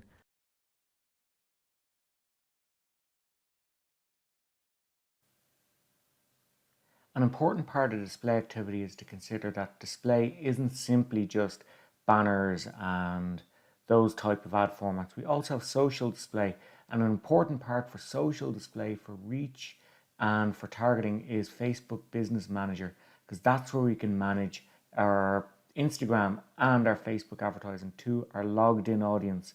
Remember, an audience on Facebook is logged in. They use their email address, they've given you all their details. So generally the targeting is quite precise. So let's look at Facebook Business Manager, which is available for free at business.facebook.com as a way of managing your ad accounts. So once you've set up your business manager, you can add an ad account in your business settings. In this area here, we can go to ad accounts, and then up in the top middle, we can create an ad account, or we can request access, or we can add an ad account we already own. Now let's just go and look at some ads and creating an ad for Facebook itself or for Instagram. So we'll just choose an ad account here, maybe this one. And very simply, we press this green CTA button, which is the create button. Then we choose our objective, which might be driving traffic to our website. This is our ad campaign builder down the left hand side here. So we're going to drive traffic. That's the goal we want to achieve. We can then name our campaign something, and we can choose to split test the creative, and we can also choose to split the budget across the different targeting groups or ad sets in the campaign and give more budget to the best performing ad set. So let's just go ahead and take that. Our daily budget, or we can have a lifetime budget, and we are going to have a bid strategy around lowest cost or lowest cost with a bid cap. Lowest cost is fine. So whatever we're happy with our daily budget, and then we can leave lowest cost as our bid strategy. Move on to the next step. Then we have said we want to drive website traffic. So yes, we're going to drive it to our website. Are we going to use dynamic creative? We can do that. For more advanced users, you might want to use dynamic creative depending on the integrations you have and the budget you have available to you. If you're doing an offer, you know, something that someone can redeem in store, if there's a certain period of time that they can redeem something, we can choose to do an offer. But for the majority of users, we don't have to use these two. We just have to tick the website option here. And then name our ad set something like, so that's going to be the people we are going to target in this targeting group or ad set. An ad set is a targeting group. And then we can create an audience. So our country will be Ireland in this case. We have said they will be women. They will be aged 25 to 34. So very straightforward demographic targeting. And we can choose to enter language or leave it as is. And then we can choose some interest-based targeting. So let's put in digital marketing, and we can choose digital marketing here. And then our audience size is down to 31,000 people. We can then press this suggestions button, and it will give us additional related topics that we can, so maybe online advertising, social media marketing, a job title, maybe another job title, and we're growing our audience all the while. So we can just build a targeting list there. And then if we want a connection type, so people who are connected to our page, or exclude people who are connected to our page, or indeed people who have used our app, or exclude people who have used our app. Generally don't touch this in most cases unless you want to be very specific. It's fine to just leave it at your interest-based targeting and no real need to modify the connection type. Then we can choose automatic placements, so where our ads can show, they can show on Facebook, on Instagram, on mobile, and on desktop, in Messenger, and on the partner network. Or if we want to choose where they show in terms of mobile or desktop, we can do that by editing the placements and then choosing what parts of the Facebook network do we want to include. So will it be Facebook, Instagram, Audience Network, or Messenger? So we can tick or untick any of these as we see fit. So let's just leave that as is. And then we can choose, are there specific devices we want to show this on? It's fine to show it on all mobile devices. Importantly, are we going to set an ad schedule? So is there a start and end date? Are we just going to run with it? So we're going to optimize our landing page views, which we should. And then all of this stuff, the advanced options, are fine. We can just leave them as is in terms of how we charged, what's the kind of bid strategy and different things like that, ad scheduling. Leave that as is. That's generally fine to leave as is, and then continue. Then we just have to choose what page our ads are coming from. Then we choose what formats we want to use, so carousel, single image, or a collection. And then we just simply build our ad. We build our ad, we use our headline, our description, our landing page. See more URL if there is one. Not always necessary, landing page is usually fine. And then our call to action might be any of these things.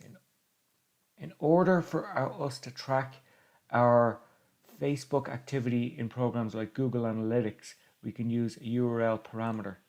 So in this instance, our campaign source will be Facebook. Our campaign medium might be paid social.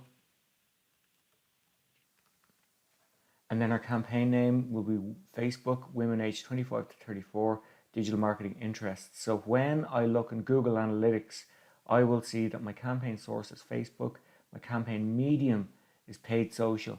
And in my acquisition report down at the campaign section, I will see a campaign called Facebook, women aged 25 to 34, digital marketing interests. And then in Google Analytics, I'll be able to see which are more effective. And then when I'm happy enough with that, I can add it, and that gives me my custom parameter.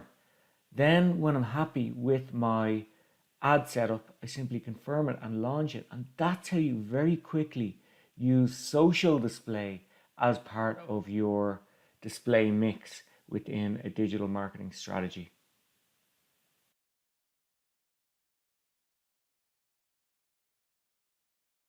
Buying mechanisms are essential to understand how you're actually going to pay for your campaign and how you're being charged for the activity that your customer has undertaken based on either looking at your ad and clicking through your ad. So CPM is the format, is the pricing method we'll start off with. So it's fixed pricing. You're paying for 1,000 impressions.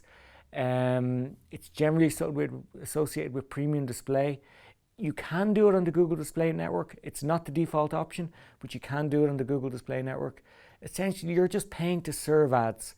You're paying to serve ads. You're not that interested in the traffic it generates. It's more about the impact of the creative, the messaging, and serving the ad as often as you can to hopefully get it into the consideration set or get it into the front of mind or in the minds of your consumers by the messaging that you push out there. So it's cost per 1,000 impressions. It can vary between low CPM, which would be the Google Display Network, to high CPM, which would be network buys, some programmatic and premium network arrangements. So the other methodology around it would be CPC. So CPC can be sometimes agreed with affiliates. It can be agreed with partnerships with certain websites through arrangements that you have specifically with them. But generally it's most associated with the Google Display Network. It's not the default option on Facebook, but you can set it to the default option on Facebook, and it is the default option on LinkedIn. So ultimately you're paying for those clicks, you're paying for the action that someone has taken. You're less interested in the awareness piece. So you might find that for your retargeting campaigns, you put it on CPC because you're not trying to drive awareness here. You're trying to bring them back in to the fold and hopefully convert. So you want to pay for traffic only, traffic back to your website. So perhaps CPC is more suited to retargeting and CPM is more suited to your awareness driving activity. And then there's viewable cost per thousand impressions, so VCPM. This can be associated with, I suppose, what was originally a difficulty within display was people were serving ads and being charged for those ads, whether or not the person actually saw them or not. So viewable CPM means that 50% of the ad has to be above the fold, so on screen of the user for a minimum of 1 second in order for it to be counted as a CPM. So that it doesn't totally mean that the person is actually looking at it, but it does mean that it is more likely to have been on their screen for a period of time than serving ads that were below the fold and no one ever even saw them, yet you're still paying for them. So viewable CPM tries to bring a little bit of transparency to the pricing methodology around CPM. This is an example of just some premium buys. So again, you're buying the association of your brand with a large brand like the New York Times. They tend to do things like homepage takeovers, where you'll take over the top banner and the 2 skyscrapers, maybe an MPU in the middle, and some other ad placements around the homepage. Ads can expand, they can embed videos, they can embed forms, they can be a lot more creative. Cost is significantly different from the Google Display Network, but you're buying access to that audience, or indeed the section of a website. Maybe it's the sports section or the lifestyle section or the homepage, or indeed what's called run a site, where your ads are liable to appear anywhere on the site based on what the available inventory is. So you're getting access to the site, but you're not guaranteed certain points, but you are guaranteed that you will be shown. It's just not in certain sections. You're leaving it a little bit up to chance. You may appear in the sports, you may appear in the obituaries. It can be anywhere. So it's cheaper, but but sometimes less effective. And I suppose in terms of why you would buy premium display, is you only want to really buy premium display if it's part of a big impact campaign, because the cost generally won't be justified by doing it as an always-on activity, and I had mentioned that previously. To continue a premium display, as we recommend, use premium display as a big ticket channel purchase to drive high impact creative engagement as part of a big campaign, so your summer or your winter sales. Just see, not everyone can buy premium campaigns. You need to generally go through a media house or have an arrangement directly with the website itself. You're buying impressions. That's what you're buying with premium display. You're buying a number of impressions. So they give you a CPM, which is the cost per 1,000 impressions, and they say, we will give you 10 million impressions at this CPM, so this is your cost. Now, they will include bonus impressions, free impressions, and sometimes they may package in things like access to their social media network or an email shot if you're spending a lot of money with them. So, certainly negotiation is key here, whereas Google is a fixed price methodology. You're just paying for the clicks and that's it. It's a standard self-serve. Everyone gets the same arrangement. With premium display, you can negotiate a little bit through your media house or through your account manager in the site itself. They do allow for more creative ad formats, so you need to understand with your account manager what are the ad formats that you're going to be using on premium display. Will it contain animation that runs across the screen? Will it contain input boxes? Will it contain videos? Will it have track packs? How exactly are you going to improve the creativity with the functionality available on the website? And you'll have to consider things like, ad serving. So what ad serving is ad serving is a tool that ultimately you upload your creative into the tool and then you give the website a tag. So the tag is placed in where the ad is going to show. Consider the ad like a window. And the tag is placed in that window, and the ad is pulled from the ad serving tool into that window every time our audience is on that site. So benefits are we get to count the number of impressions we've served, because we're not relying on the website to tell us, we served this number of impressions. We serve because we serve them from our ad serving tool. So we can know with very high accuracy the number of impressions that we served. That means we can validate the cost that the the website is charging. We can also understand click-through. We can change the creative out quickly because we don't have to get in touch with the website and say, hey, can you change our creative out? We can do it in the tool itself, and we can manage our costs, we can manage our conversions. Tools like DoubleClick can integrate with Google Analytics, so we can start integrating across other channels and other platforms within the Google suite and understand it deeper within Google Analytics. Some of the drawbacks will be mainly around cost. They can be quite expensive, and if you're not doing a lot of high impact display, you generally wouldn't buy one yourself, but you can piggyback on the access to ad serving from your media house, for example. They'll more than likely charge a fee for this, but you know, you can, at least you'll have the transparency that the ad impressions that you thought you were getting will actually be served, and you can validate this through the ad serving tool.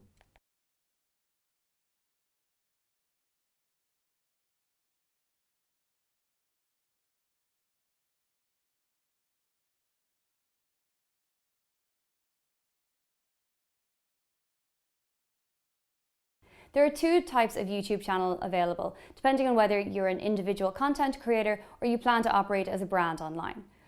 Personal channels are populated with personal details and generally only have one administrator. Brand channels are run and managed by an advertiser or a company by multiple users. Critically, there are no personal details on this channel. On your YouTube channel, you can upload your videos and house your content online. And it's important to ensure that you keep your channel regularly updated. For example, any changes to your company branding. Your YouTube channel should reflect your business similar to your website would. To create a personal YouTube channel, search for YouTube on a computer or using the mobile site. If you try an action that requires a channel, such as uploading a video or posting a comment, you will be prompted to create a channel. Your details will automatically be populated with the details of your Google account. Check these details and confirm that you want to create your channel. To create a YouTube channel for a brand, search for YouTube on a computer or using the mobile site. Sign in to YouTube and go to your channel list. Follow the instructions on screen to help you create this channel.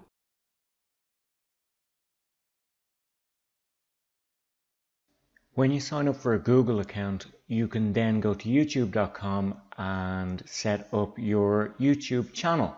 So this would be a standard YouTube channel, and there are a number of features which we'll talk about throughout the remainder of this course.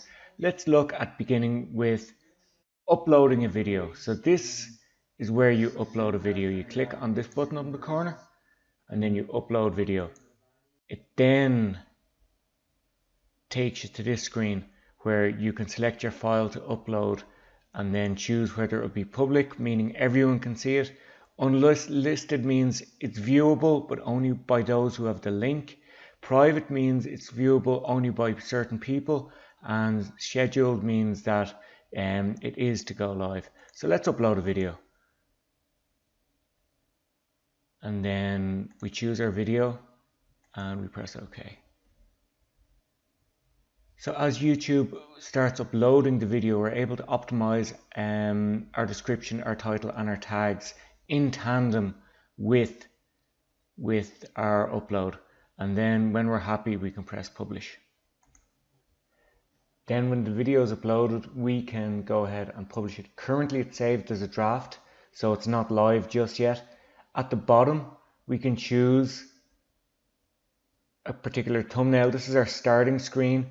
So something that we feel might be interesting to our audience, or indeed choose a file that we can customize ourselves. But we'll go into editing historical videos for thumbnails later too. So we'll just publish that, and that goes live onto our channel. Now we can still edit the video, like certain aspects of the video, the metadata of the video. When we're in the upload stage, we have our basic info here, which is our title, description and our tags. We also have different translation stuff if we want to add that in there, and then we have some advanced settings, and we can just personalize a little bit more about our video, allow people to contribute, allow people to share the video, embed the video, and we can set a category for what exactly the content of the video is about. Now if we want to go back or edit historical videos which we have uploaded, we can go to the YouTube Studio, which is available when you click the top right icon and then click on YouTube Studio. This brings us to our studio dashboard, and we can just click on videos to see all of the videos that we have uploaded. In our video list, we can simply click on the video itself. That will allow us to edit different aspects of the video, including up the top here, the advanced area, or indeed the thumbnail area. So we have these 3 thumbnails that YouTube has automatically designed and designated to us, but we're able to drag and drop our own image file that we can use as a starting frame, and that will be the thumbnail video for our video upload. Then to enhance our video with simple callouts, we can go to the other featured section of our studio and then go to cards. Then in the card section, we can add a card here, and we can create a video or playlist, a channel card, a poll, and when we do have our website linked to our YouTube channel, we can provide a link. So these are ways, they're little things that appear here, and you can promote additional content, additional videos that you think might be relevant to this. You can promote another channel, you can ask a poll, or you can direct people to an off-site link. It's a way of adding interactivity to your YouTube videos in a very effective way, and you don't have to pay for these. These are part of the YouTube organic features. Now just remember, YouTube isn't the most intuitive navigational system, so up in this right hand corner here, you should always go back to my channel and then start from there, because otherwise you can get lost within the YouTube interface, as it's quite difficult to just navigate around. Now we do have our shortcut to YouTube Studio here when we're on channel, and we do have customized channel settings here, but we'll go into those again later. Metadata helps the discoverability of your videos and tells the system about your content. This is the same metadata that you will later rely on, along with other content, to effectively target your advertising. It is best practice to add all of the relevant metadata, including video title, video description, and keyword tags to your video content.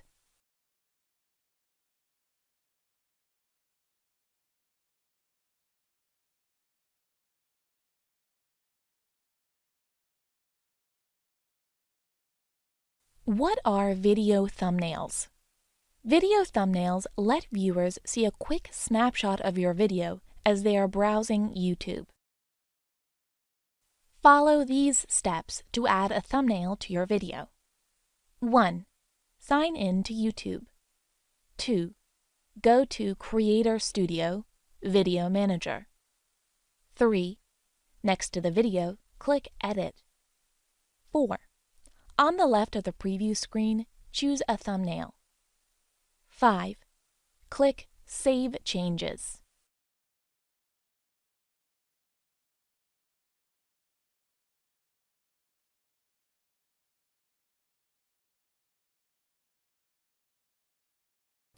You can use your Video Manager to make changes to existing videos you have uploaded, including enhancing your video quality, editing the audio, or changing the descriptions. You can also add video thumbnails to your videos through Video Manager. It's important to add a thumbnail to your video that accurately represents its content. This is the viewer's first impression of your content, so it should invite them to watch and engage.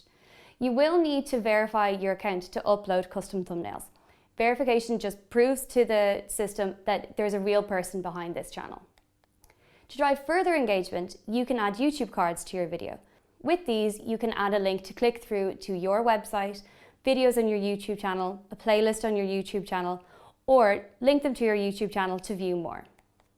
When creating YouTube content, it's important to remember the ABCDs of effective creative for video. Attract attention from the start. Brand naturally and meaningfully. Connect with the viewer through emotion and storytelling. Direct the user clearly with what you want them to do next. There are a number of tools available in the Creator Studio to help you manage your video content. You have your dashboards for notifications and alerts, your Video Manager to help you organize your video, community to review and respond to comments, your channel to adjust your channel settings, your analytics to review your channel performance, and create new videos from your library and with your editor. You can customize and manage your YouTube channel by clicking My Channel in the top right corner of the screen. Here you can add your name, description, any art or icons you may have. It's really beneficial to correctly set up and manage your YouTube channel. It ensures continued discoverability of your content online and keeps your presence on the platform consistent.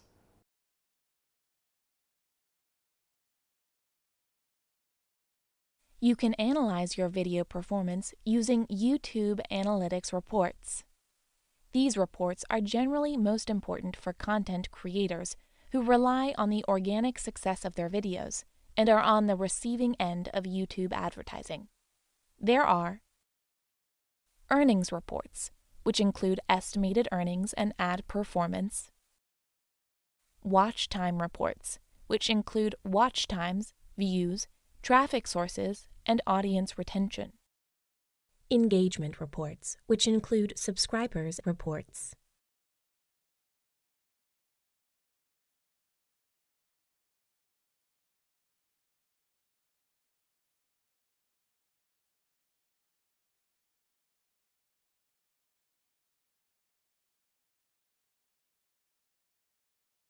Now, the definition for email marketing is this. Email marketing is a structured, systematic process to deliver marketing messages to targeted subscribers. In essence, you may want to print this out and put it up on a wall somewhere in your office because it will literally guide the work that you're doing on a regular basis. A few more aspects of email marketing in terms of data management, which is very important because we don't want to just send emails for the sake of sending emails. We want to actually collect information on our readers and use that to continue to hone and evolve our structures and strategy and our content. And so we've got to look at 3 different points. Data collection, what is it that you're gathering from your various readers? Open rates and various sort of individual metrics that you can analyze. Data segmentation, look at various points along the way that may matter to you. And again, what matters to you has to connect back to your strategy. And so you're going to think about the specifics of which data points you're wanting to collect and how that's going to drive your email marketing. And the other aspect of this, of course, is data management. Who actually can see this data that's being collected, who can access it, who can utilize it, who can share it. As we get more and more digital, our data management becomes more and more important. Now, the user experience is central, and it's almost a mantra that you should repeat on a regular basis when it comes to your email marketing. Because, an email strategy, it must consider the user experience of individual users and the reasons why they're using the email platform. Everybody's different, but think about your user first and foremost, because that's really who matters in this context. Not you, the emailer, but the person who's receiving your message. Think about various audiences. Users email to run a business, use maybe email to keep in touch with their friends, or people use email to, email members of a club. There's a lot of different ways in which email marketing is utilized based solely on audience. And this actually goes for any digital marketing endeavor. Focus on your audience first. Those are the most important people in this channel. Now, growth strategy. The growth strategy of an email list is incredibly important because once again, if you don't have people there on your list, you're not going to have readers and it's not going to be as successful as you would want. Engage with your readers. If people come back to you with a response or reply, get back to them. I think that's one of the most important things of any campaign or any digital communication engagement is to actually respond and engage with your readers and create captivating content that engages them. Another aspect of this growth strategy is to inform people. Tell people things that they don't know. If you inform people of sort of content and information that they can't get elsewhere, your email list is going to become more and more important to them. You've got to provide value to them, something they can't get anywhere else. Now, incentivize readers. Once again, it kind of goes into the inform and engage aspect and almost kind of combines the two.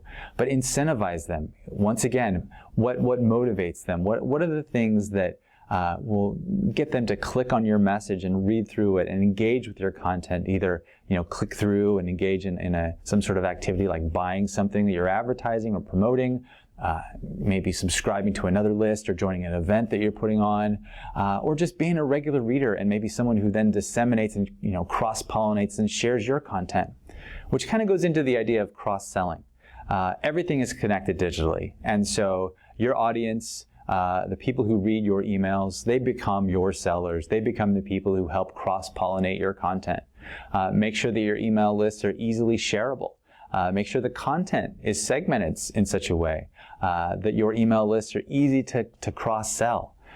One of my favorite examples of an e-newsletter is called Next Draft. It's by a gentleman in San Francisco. His name is Dave Pell. And it's a wonderfully written 10-point, almost news list of the day.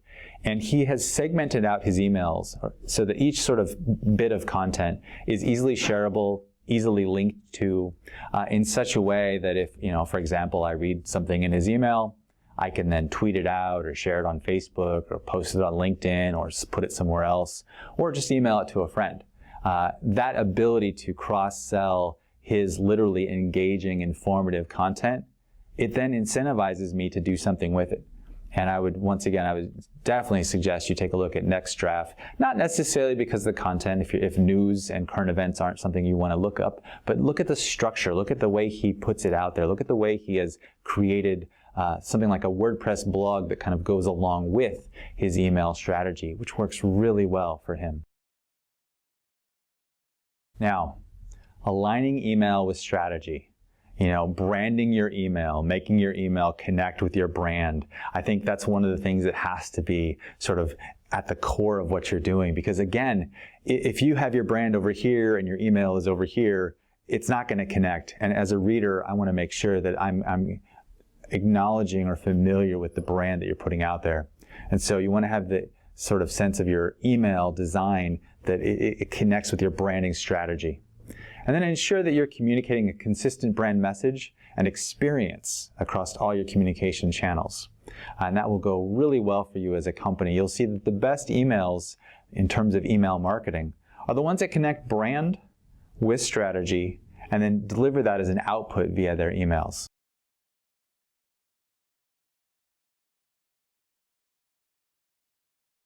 So outbound email marketing. A variety of companies that assist in this. There's a variety of businesses that's what they do. And if you, this is the kind of thing where if you Google outbound email marketing, there's going to be a lot of results. And so first thing when it comes to outbound email marketing to think about is the idea of buying email lists, because it can give you a sort of quick return in a very short amount of time, because creating those email lists can take years and years and years to actually create a really solid, amazing email list. Alternatively, though, you can buy email lists, which will be targeted and curated and will provide you with emails that are active and being used, as opposed to emails that have maybe have been long forgotten, that type of thing. Number two, of course, is this idea of employing a freelancer to collect, sort of someone that you can hire to go out and help you bring in these email addresses and find relevant email addresses. Again, I think that idea of relevancy is really important. And then, of course, there's the freelancing platforms, the platforms that will help you build your lists, the platforms that will help you kind of get that jump start on your outbound email marketing, from Upwork or Freelancer or Guru, just to name a few. So, what are some of the disadvantages for purchase lists? And on this particular slide, we've got 4 items to think about. Irrelevant audiences. If your content is specific to a particular geographical area or to a particular industry or sector, or in age range, maybe a demographic, a cohort, for example, you want to make sure your content gets to the right person. That's extremely important. Your content has to get to the right audience. And if you've got an email list that has, irrelevant audience members, they're not going to read it. And it's going to skew your results. It's going to skew your data in terms of your open rates. And you want to make sure that you have people on your list who have a higher likelihood of clicking on your email and reading your content. Number two, and it's a bit morbid, I apologize, but dead email addresses. These may be email addresses of people who literally may be deceased, and or emails that just haven't been used for a long time. We have a long history of using email. Globally, there have been countless email providers. People have made their own email accounts on their own web servers. And then, they change jobs or they just stop using those messages. And dead email addresses, those, again, will give you inaccurate data. And you don't want to have those on your list. They're just, if you find an email that isn't for, it's not working or no one's using it, just get rid of it. You could cull some of your emails on there. Number three is this idea of unsolicited email addresses. These are the people who, they didn't really want to come to the party, right? They didn't want to come to your email marketing. Someone maybe added them, a friend thought they'd be interested in your content, or maybe it's, if you're doing B2B, maybe you already added them by default. Maybe you have a database of readers or people that are in your CRM, they're your contacts. However, people want to come to your content of their own accord. And so you want to make sure that, unsolicited emails or addresses, they don't get added to your list, because again, those are people that might not be interested in your content, and they might actually do more harm to your company and to your message and to your brand at the end of the day, because they didn't necessarily want to be there. Now, number four, and this is kind of a gray area for any of us who work within email marketing, is potential violation of spam and privacy laws. It is vital that you learn the privacy laws, the email laws essentially, of your region, of your sector, because again, you want to make sure that the content you're sending out, how you're sending it out, the list that you're sending it out to, that it's in line with applicable laws and regulations. And not just in your particular area, because once again, email is global. And so you want to make sure that you're following the laws and privacy regulations as much as you can on a global perspective.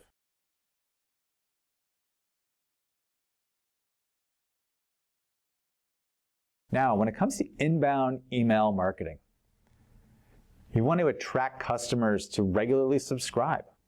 How do you get people to keep coming in? How do you attract people to keep coming in?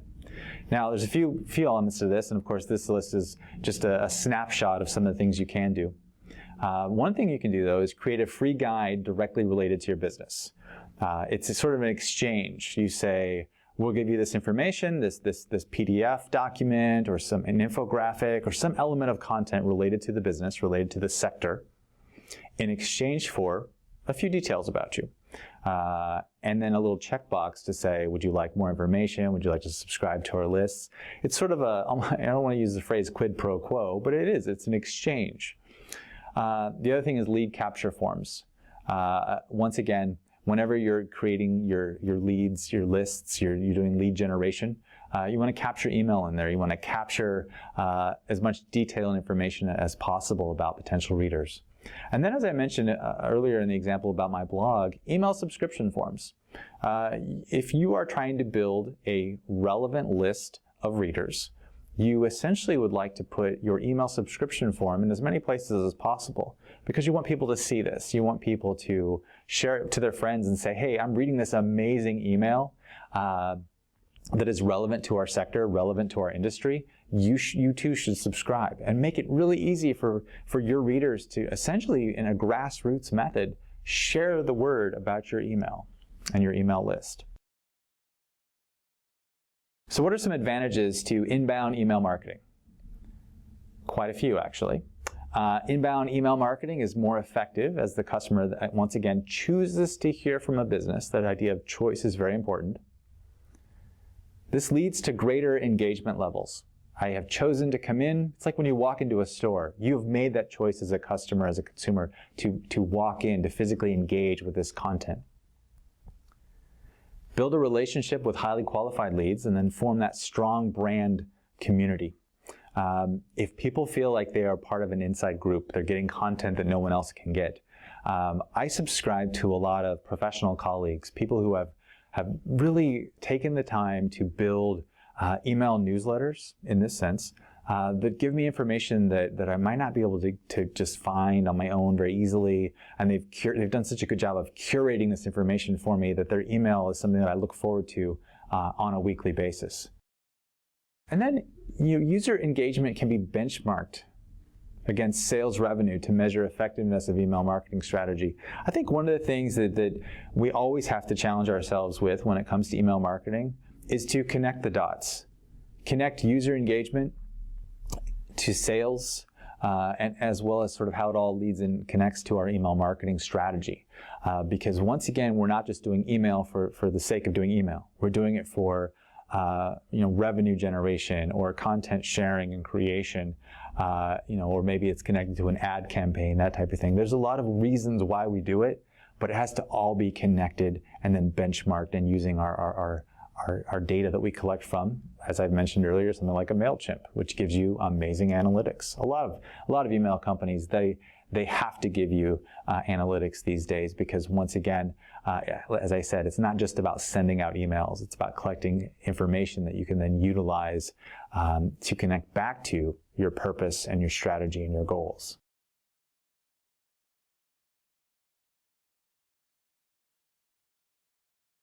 So a few things about subscriber lists. And this comes back into the idea of lead generation. When it comes to subscriber lists, you've got email users who have signed up to receive your marketing emails. Sort of these are different buckets really in terms of your subscriber list. Don't just rely on a single source for leads. Don't just rely on your website visitors. Cast a broad net when you're trying to create your list. Think about the variety of ways in which people connect with your content, connect with your company, and you've got, again, cast a broad net. Don't just think about your website visitors. There'll be an important way for you to get this list built up, but that won't be the only way. And then always remember this, and I'm always telling this to my clients, is that the online environment, it's rapidly changing. It is always evolving. Don't just rely on this quote idea of rented space for lead generation. There's going to be changing, moving quickly, and platform evolution is something that's always going to be happening. And so think about all the variety of ways and channels that you can use to build your list, to generate your list, be it a mobile app, social media, the web, and even some old school technology may be part of this. I mean, look at something like Snapchat or Twitter. They're using effectively QR codes to enable a certain action with their app or their site. And I think it's important for us to always sort of think about the marketing mix as well as all the variety of ways in which we build our lists. Key considerations for adding to subscriber lists. 6 points to think about. And some of these are the kinds of things that are just so easy to forget about because we have a lot of things on our heads, right? A lot of things on our plate we're trying to sort of gather and make meaning with. But number one is make it really easy for people to subscribe. Have a subscription button. That's probably one of the things that will get you more people to add themselves to your list than anything else, is having that subscription button right there, front and center. Make it so easy. You've gone to a website where the first thing that pops up is a, hey, would you like to join our list? A little submission box. Or the kind of thing when you're leaving a website and it says, before you leave, would you like to enter in your email address to subscribe to future content? All right, so number two. Ensure that email address entry is as easy as possible. Once again, you want to just keep it simple, right? You want to keep it so simple that the user has no static, right? There's no user experience static that keeps them from entering in their information. You also want to encourage newsletter forwarding. Even adding a sentence or two that says, hey, if you like this content, share it with your friends. Or, hey, we've made this content so easy for you to share, just click here. The easier it is for people to share your content to their friends, their family, to their relevant business contacts, the more your list is going to get out there and populate to a greater audience. Number four is minimize the clicks to subscribe. I mentioned FeedBurner earlier, and FeedBurner, while great, has a lot of clicks to subscribe. And one of the things that I really like about WordPress.com is if you want to subscribe to new posts to a blog on WordPress.com, it's relatively easy. There's not a lot of clicks. You don't want to take up people's time. You want to make it really easy and simple for them to add themselves to your list. Now, number five kind of gets into that incentive idea that we mentioned earlier, which perhaps you could offer a special deal to new subscribers, something that only a new reader can get. Sometimes it's a discount on a product, sometimes it's access to a product, sometimes it's access to new content. But again, when people join an email list, they're joining a community, they're joining a group of people with shared affinity. And so if you offer something new in terms of a special deal to your new subscribers, that gives them sort of an incentive. But also you want to make sure that your existing subscribers don't feel left out if they're not getting the new stuff necessarily. So number 6 is invite subscribers through social networks. Now, I mentioned Twitter earlier. You look at Twitter, LinkedIn, and who knows, we might add Snapchat to the mix, Instagram, LinkedIn, Tumblr, YouTube, and then think about things like Sina Weibo or QQ or WeChat or WhatsApp. The ways in which we connect with people and then let them know about our content and then possibly have that call to action be present in there, it's just growing and evolving. Twitter cards, for example, are a great way to directly invite people to subscribe to your content via a custom generated bit of data in a form on a particular tweet, which then can be actually targeted to a focus group of readers as opposed to just the wider world.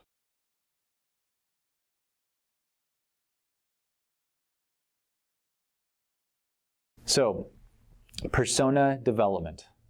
It's probably my favorite thing about this idea of tone, voice, and who you are. It gives almost more of a personalized feel to the content that you're putting out there. Now, the first thing to think about is this idea of leveraging email marketing metrics. You use your data, your analytics, to develop your persona.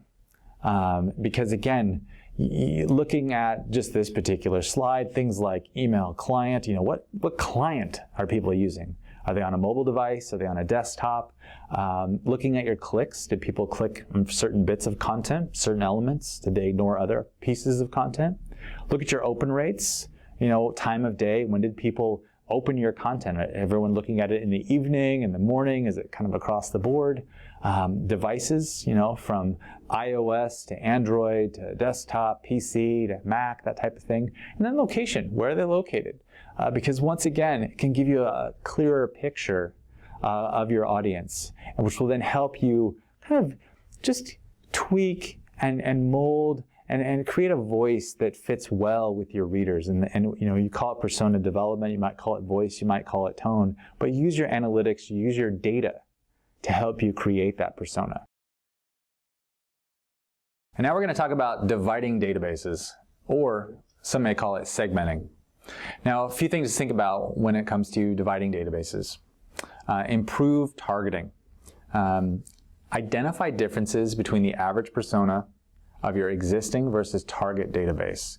And I know some of this sounds a little bit dry, but again, this is all about creating an email marketing campaign and list that reflects your goals and strategy. As the second bullet says, does your database reflect the customers you are marketing for or marketing to? You want to make sure that everything is sort of custom tailored and bespoke to your audience. So what are the benefits of this? Well, it improves the effectiveness, of your lead generation strategy and marketing. And again, if everything is connected to your audience, it makes effectiveness so much easier to achieve. And then also, we all have a set amount of time, a set amount of resources, and you want to avoid wasting those valuable resources. You want to make sure that everything is tailored and customized in such a way that your activities are actually leading to something that connects to outcomes and goals. Lastly, on informed growth tactics, determine if your database growth, if it has been successful to date. Look at it sort of as a timeline. And then again, delete those records that don't provide value. And so the best thing to remember about email marketing, and I know I say a lot of bests and favorite and the number one and whatnot, but everything is connected. your data, your lists, your audience, your content, it's all part of this sort of holistic email marketing mix, and that is really important to remember. So here's some list criteria. Identifying personas, number one, very important. Targeting life cycle stages, and then segmenting for personalization. Now, what do those mean? Well, identifying personas, these are identifying the individuals that you're trying to reach, identifying how your own message is going out, targeting life cycle stages. Of course, this means, how you connect your content and your lists and your outreach effort to various points along the way. You've got a timeline that you've created. And then segmenting for personalization. There's nothing better than getting a personalized message. And some of this could be as simple as inserting someone's first name, their surname into a message, because it makes it feel more like it's directly reaching out to them. And again, very important aspect to list criteria.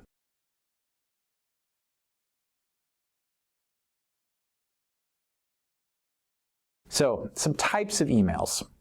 And there are a lot of different emails out there in terms of the messages that we send and how we send them.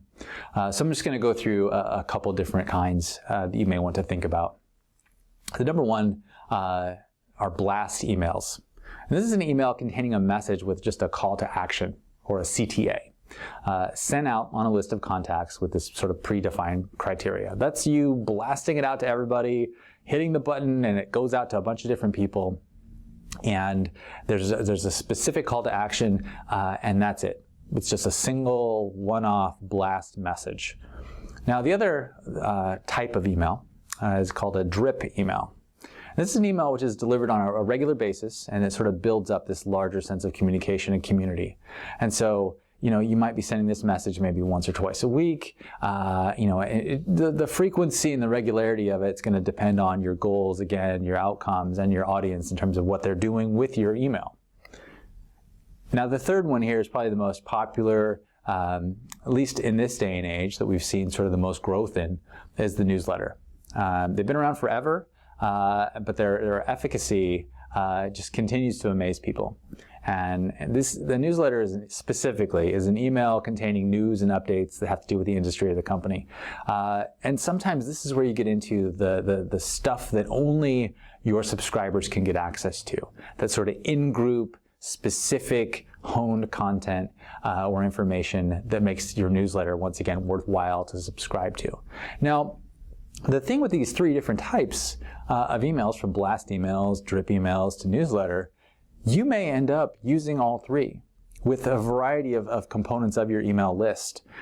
Because once again, if I subscribe to a newsletter, you could hit me up every once in a while with a blast email, or a drip email of, hey, we're going to just sort of send this out. Not a newsletter, mind you, but maybe just an update about what's going on, maybe behind the scenes. And then there's the regular newsletter. So you may end up looking at all three. I know that sounds like a lot of work, and it is, but therein lies the reward, right, of using email for marketing. So a little bit more on types of emails, and there's quite a few, as I mentioned earlier. Advocacy emails to events. Obviously these are a little bit self-explanatory, from one-offs or abandoned cart messages, or a re-engagement message, or even an automated message that goes out, or just a welcome. But it is important to sort of label your messages so that okay, hey, this week we're going to send out an event-oriented message, or this week or this month is going to be kind of a one-off. Or this one is kind of a re-engagement, a hello again type of message. Automation plays a massive part in email marketing.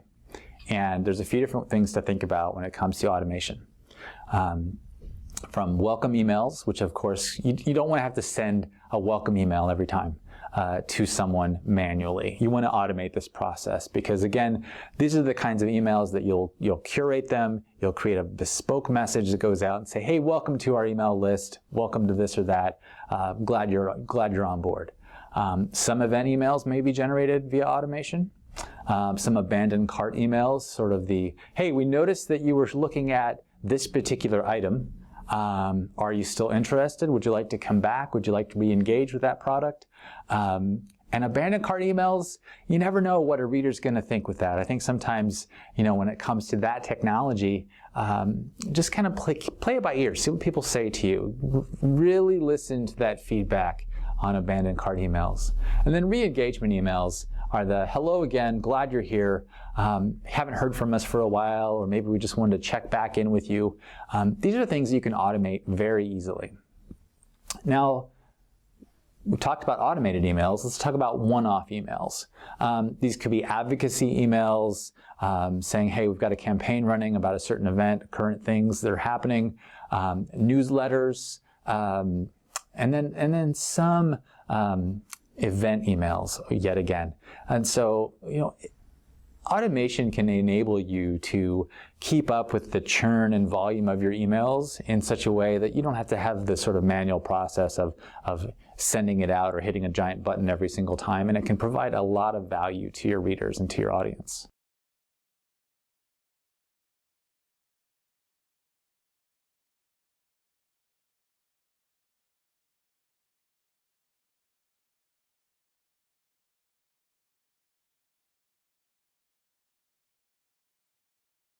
So let's talk about content. Let's talk about effective marketing emails. What are the attributes of these effective marketing emails? And obviously at the core, we've got what we hope is an effective marketing email. It can include things like relevant content. Is it relevant to your audience? Is it timely? Is it informative? Is it user-centric? Does it sort of make the reader feel as if it's personalized to them, targeting them specifically? Does it demonstrate the value of your company? Does it demonstrate the ethos, what you're trying to do, what you're all about? Your email is representing your company. It's representing your brand every single time. At the personal level, at the corporate level, it's representing you and your company. What message does it convey? Ideally, it conveys some sort of message that comes across. Maybe it's a story, maybe it's an action, but at least it conveys something to the reader. Lastly, does it engage the recipient with great design? Great design really does matter. It used to be you could probably send an email and it wouldn't necessarily have to look that good. But now, graphic design has caught up with quality content. And so your emails are going to include a wide array of features, things like animated GIFs, static images, compelling text, and a graphical interface or a user experience that actually looks really good from a design perspective. So those are some of the key elements to an effective marketing email. A few more of the features of an effective marketing email. 1, compelling subject line. Once again, the subject line of your email matters so much because at the end of the day, that's almost the first thing that a reader sees. They usually see who sent them the message and what's it all about. And the what's it all about question is answered in your compelling subject line. Second is concise, relevant copy. Keep it short, keep it sweet, keep it compelling, keep it interesting. Don't overdo it. Don't think that you have to get everything to your audience with one email. You have an opportunity with an email and an email marketing campaign and plan to slowly build community, to sort of generate connection. You don't have to have everything in one single message because if you try to do that, what often happens is people won't pay attention. Keep it concise and keep it relevant. Number 3, clear calls to action. Let people know what it is that you're trying to get them to do in this email in a very clear, concise way. What's the call to action? What are you trying to get people to do? If it is confusing to the reader what you're trying to accomplish, then you're not going to get a lot of calls to action. You're not going to get people to do what you want. You're not going to have a lot of open rates in the future because guess what? It goes back to number 2, number 1. Now, number 4. Number 4 is probably one of the neatest things that's kind of happened or emerged over the years when it comes to email marketing because we've enabled this sense of greater and greater personalization. Remember the first time you got a piece of direct mail, right? A physical snail mail. And it had, depending on when you watch this, if we're in the far future and mail is totally gone, disregard this point. However, remember when you had the piece of mail and it had your name on it, and it had this sort of sense of personalization to it. It made you feel as if someone in an office somewhere had sent you this piece of mail, and it made you feel something because it made you feel special. It made you feel that this was actually personalized to you. The same thing goes with email. Emails that make you feel as if the sender actually is just sending it to you and not a million people, that makes the reader much more interested. It's compelling content in a way because guess what? It's just to them. It's not to a bunch of different people. So personalization does matter. Of course, personalization is one of those things that you don't want to mess up on personalization too. Just a little side note, how many of you have received emails that say dear and it has an underscore or it has some blank, insert copy here language where someone forgot to input the personalization field in the database or in the email service provider software. So remember, personalization is great, but make sure you double check to make sure that it is actually personalized to each reader.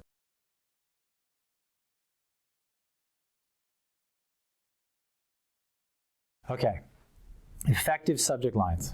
What are some of the attributes of effective subject lines? It's important to use explicit, actionable language. Don't be vague. Keep it clear. What do you want people to do? Ideally, open it up, take a read through, maybe click on some links, share some stories, share some content. Actively avoid those spam trigger words that we talked about in the previous module. We didn't mention words specifically, but you can use your common sense to know which words might be the words to avoid. Because clearly you don't want to trigger those spam sort of junk filters, the filters that will say, nope, your message isn't getting through, you're hitting a wall. So again, clear, concise subject lines, actionable, and use explicit language just to let people know this is what it's all about. Inform them, catch their eye, give them a hook. Those are some of the effective subject line attributes.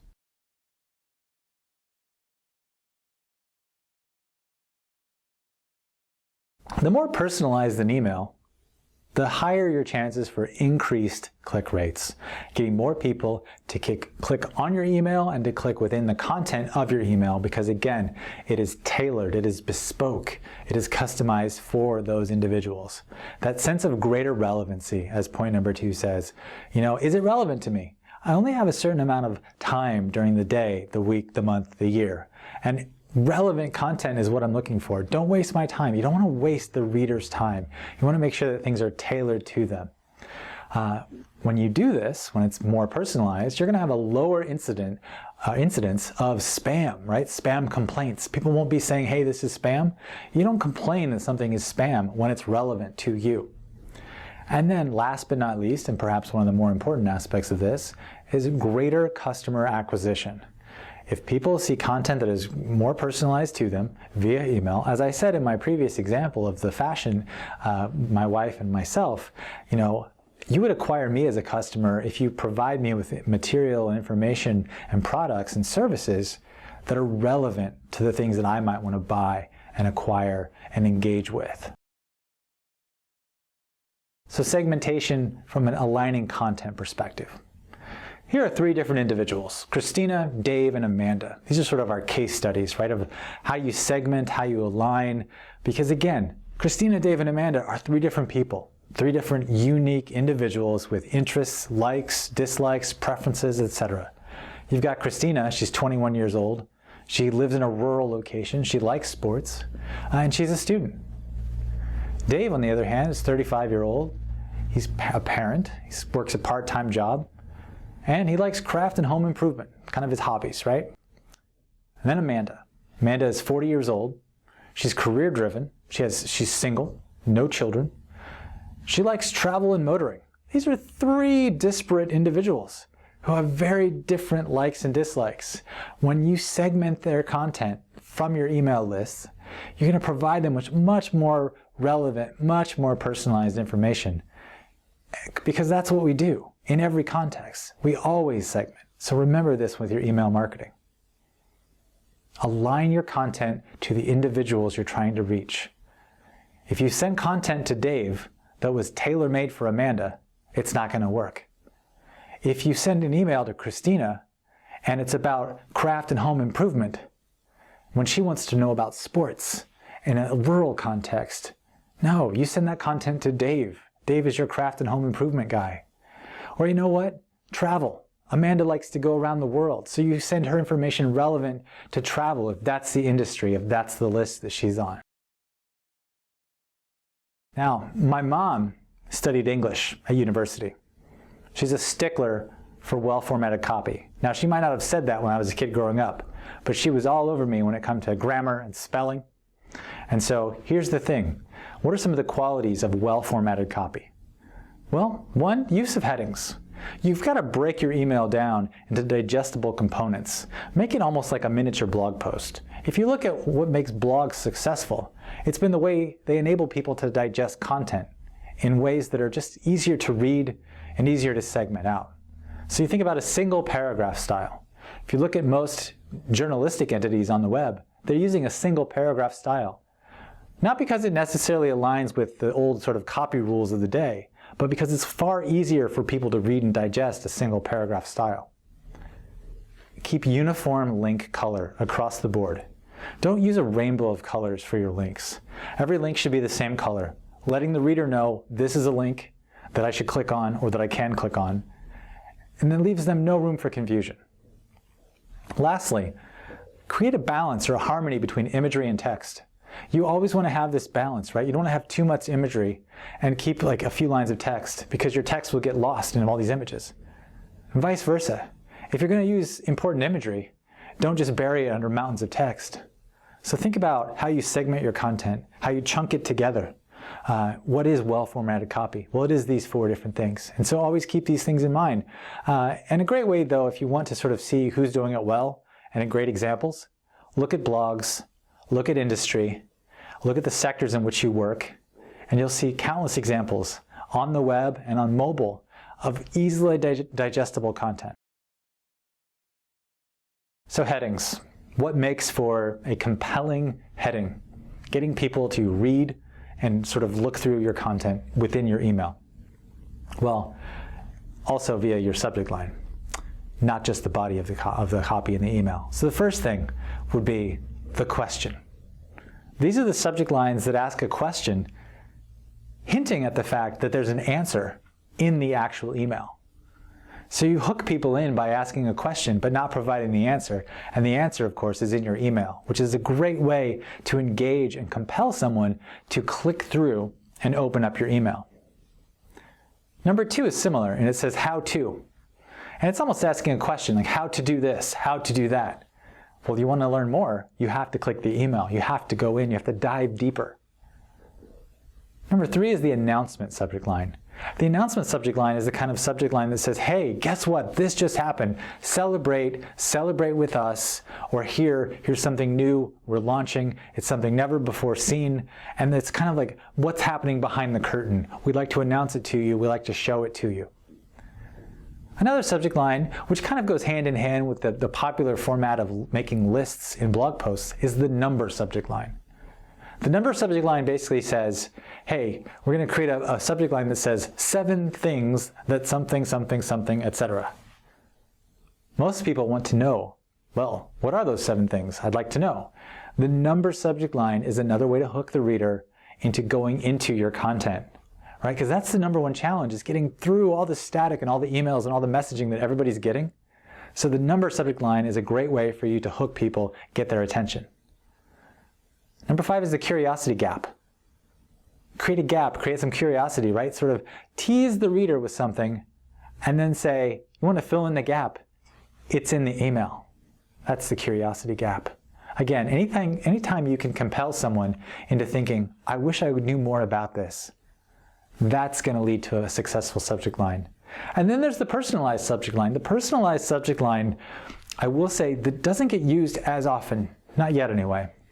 The personalized subject line, though, gives the reader something about themselves in the subject line, which, case in point, I've seen it on Facebook quite a bit, where there's a custom t-shirt, and it has my name in it. It'll say Stoller in the name of the shirt. It's sort of graphic illustration on the shirt. Now that's a great personalization that hooks me in every time in those particular Facebook ads, because it's got my name front and center and it makes me pay attention to it.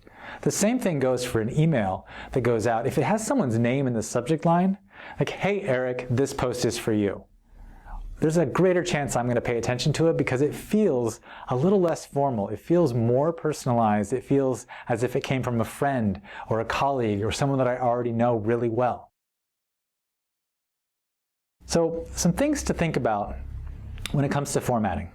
Specifically, features to avoid in excess. You don't want to format excessively. It's really important to sort of, operate under the principle of less is more. And in this case, don't overdo bold. If everything is bold, then nothing is bold, right? And you want to make sure that you don't overdo it. Same thing goes with underlining. Don't underline everything. Underline only those pieces of content that actually should be underlined or are interesting enough to be underlined. Same thing goes with colors. Don't confuse a reader with too many colors, too much rainbow. We have a lot of colors at our disposal, but keep your colors in your email marketing in line with your brand's strategy, your brand's imaging and communications guidelines. That will help you so much. Same thing goes with italics. If you see a lot of italics, it can turn you off. It's just not as legible. It's not easy to read. And all these things, from too much boldness to underlining everything to issues with colors, and maintain contrast in there as well. I think that's another important piece. And italics, all these items on this list of excessive formatting, think about how it's going to look on a small screen. Too much formatting can make something almost illegible. You can't read it on a small screen. It's very important to look at.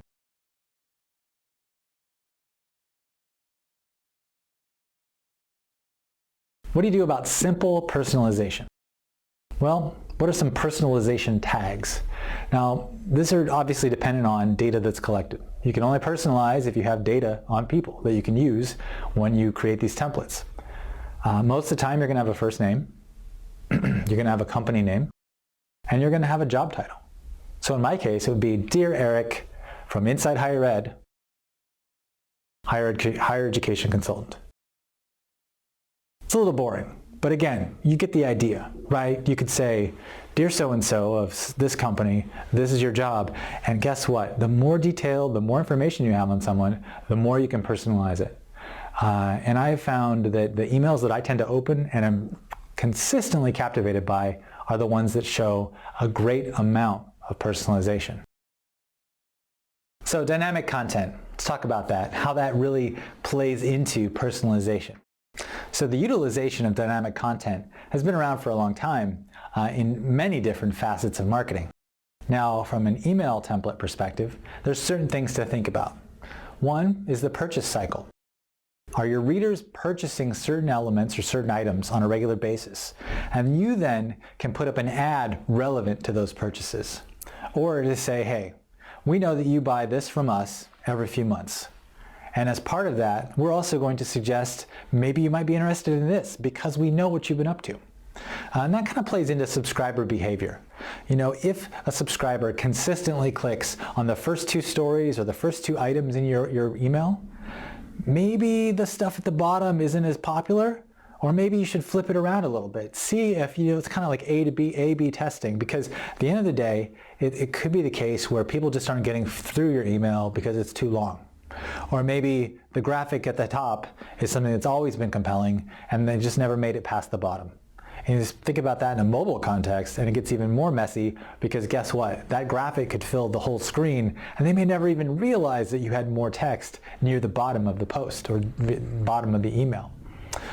Gender, obviously, again, this kind of goes into purchase cycles, purchase behavior, subscriber behavior, date of birth. If you have someone's birthday, you can input that into your dynamic content and personalization. And so every year, for example, I'll get an email from Starbucks saying, hey, happy birthday. Have you gone to Starbucks today to celebrate your birthday? It will give you a certain discount or a free drink, that type of thing. Another piece of dynamic content as regards to kind of autoresponders especially is this idea of cart abandonment. And if you don't know what cart abandonment is, that's okay. It's just a fancy way of saying you went to a website, you thought about purchasing something or buying something or engaging in some transaction, and then you got distracted, or you had too many tabs open, or your computer crashed, or you just stepped away for a little while, you just decided not to get something, or maybe you wanted to think it over. Well, cart abandonment in regards to dynamic content means that you'll get an email saying, hey, haven't heard from you for a little while. Are you still interested in purchasing this airline ticket, or this new thing, this piece of electronics, or this service? Because we know you were looking at it based on your activity. And then geolocation too. In terms of dynamic content, you don't want to wish someone, a bright, sunny, warm day when they're located in a cold, gray, wintry country. It's just not going to play very well. First and foremost, I, for one, would rather be in the sunny country. And so geolocation matters. If you're sending out emails to a bunch of people in Iceland, you want to talk about relevant things to say to people in Reykjavik as opposed to what's going on in Des Moines, Iowa. I know, seemingly disparate examples, but that's where geolocation plays a major part in the dynamic content and personalization play that you make in your email marketing efforts. So some considerations. More targeted, increasing the likelihood of repeat purchases, and customers like personalized content. Here's an example of Amazon. Amazon's probably one of the greatest examples of personalized email content on the web that I've ever seen. They do a great job with cart abandonment. They do a great job of sending you relevant emails based on your previous purchasing history and your behavior. And they're also very contextualized to your location and to where you are.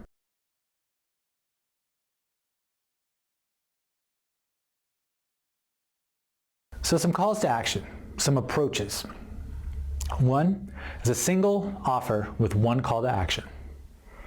One day only, click here, you can do this. It's very simple. It can be very powerful though, because it's not confusing, it's not overwhelming to the user. It gives the user one thing to do, one thing only, saying this is what you can do in order to receive this, that, and the other. Alternatively, multiple stories, each with their own calls to action. I think sometimes this can be very appealing, especially to the big brands who are trying to get you to engage with various elements, be it content, be it product, be it service. But I find sometimes those emails can be a bit more complex to handle, because what happens is that the user has so many different things that they could potentially be doing. It's hard for them to know which one to pick. And so, not that either a single offer or a multiple story is better than the other, because I think they both can have their applicability, but it's just important to realize that at the end of the day, as we've said many, many times, the user experience is everything when it comes to your email marketing efforts. And calls to action, you only get so many chances with a reader. You want to get people to do something, you want to sort of take an email and make it turn into an action. You're not going to get that opportunity all the time. So think very tactically, think very strategically when you do that. The hero message. Well, the hero message is all about garnering attention.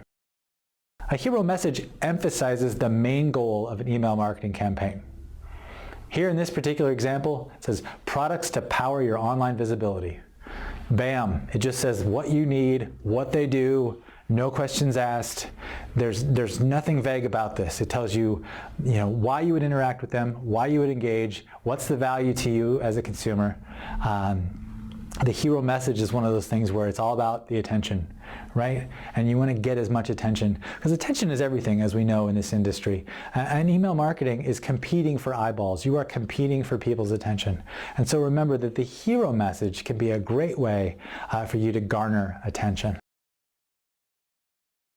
Another different way for a call to action, it's all about gaining clicks. Now, think about a few different things here. Think about placement.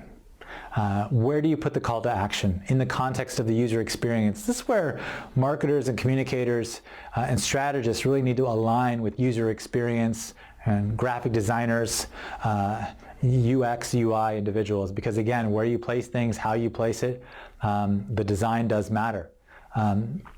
Now, at the top here, you can see that it says who's calling who to what, right? Basically, clearly identifying this is who's asking for the call to action. Hopefully you as the reader will go ahead and do it. And again, it's good to have clearly identified calls to action. And to always ask yourself, What is in your CTA? What is in your call to action? What are you trying to accomplish? What are you trying to do? How are you going to measure it? And then think just about the design overall. And I know I keep saying this over and over again, but mobile is important. Now, use your data. For your company, maybe mobile isn't as important. Maybe your stats say that people are going onto desktop and that's how they're accessing your content. That's cool. Keep doing that. Focus on that, but always be ready to evolve and to grow with your audience. So if your audience, your customers are going into more mobile and mobile transactions, then you too should be going with them.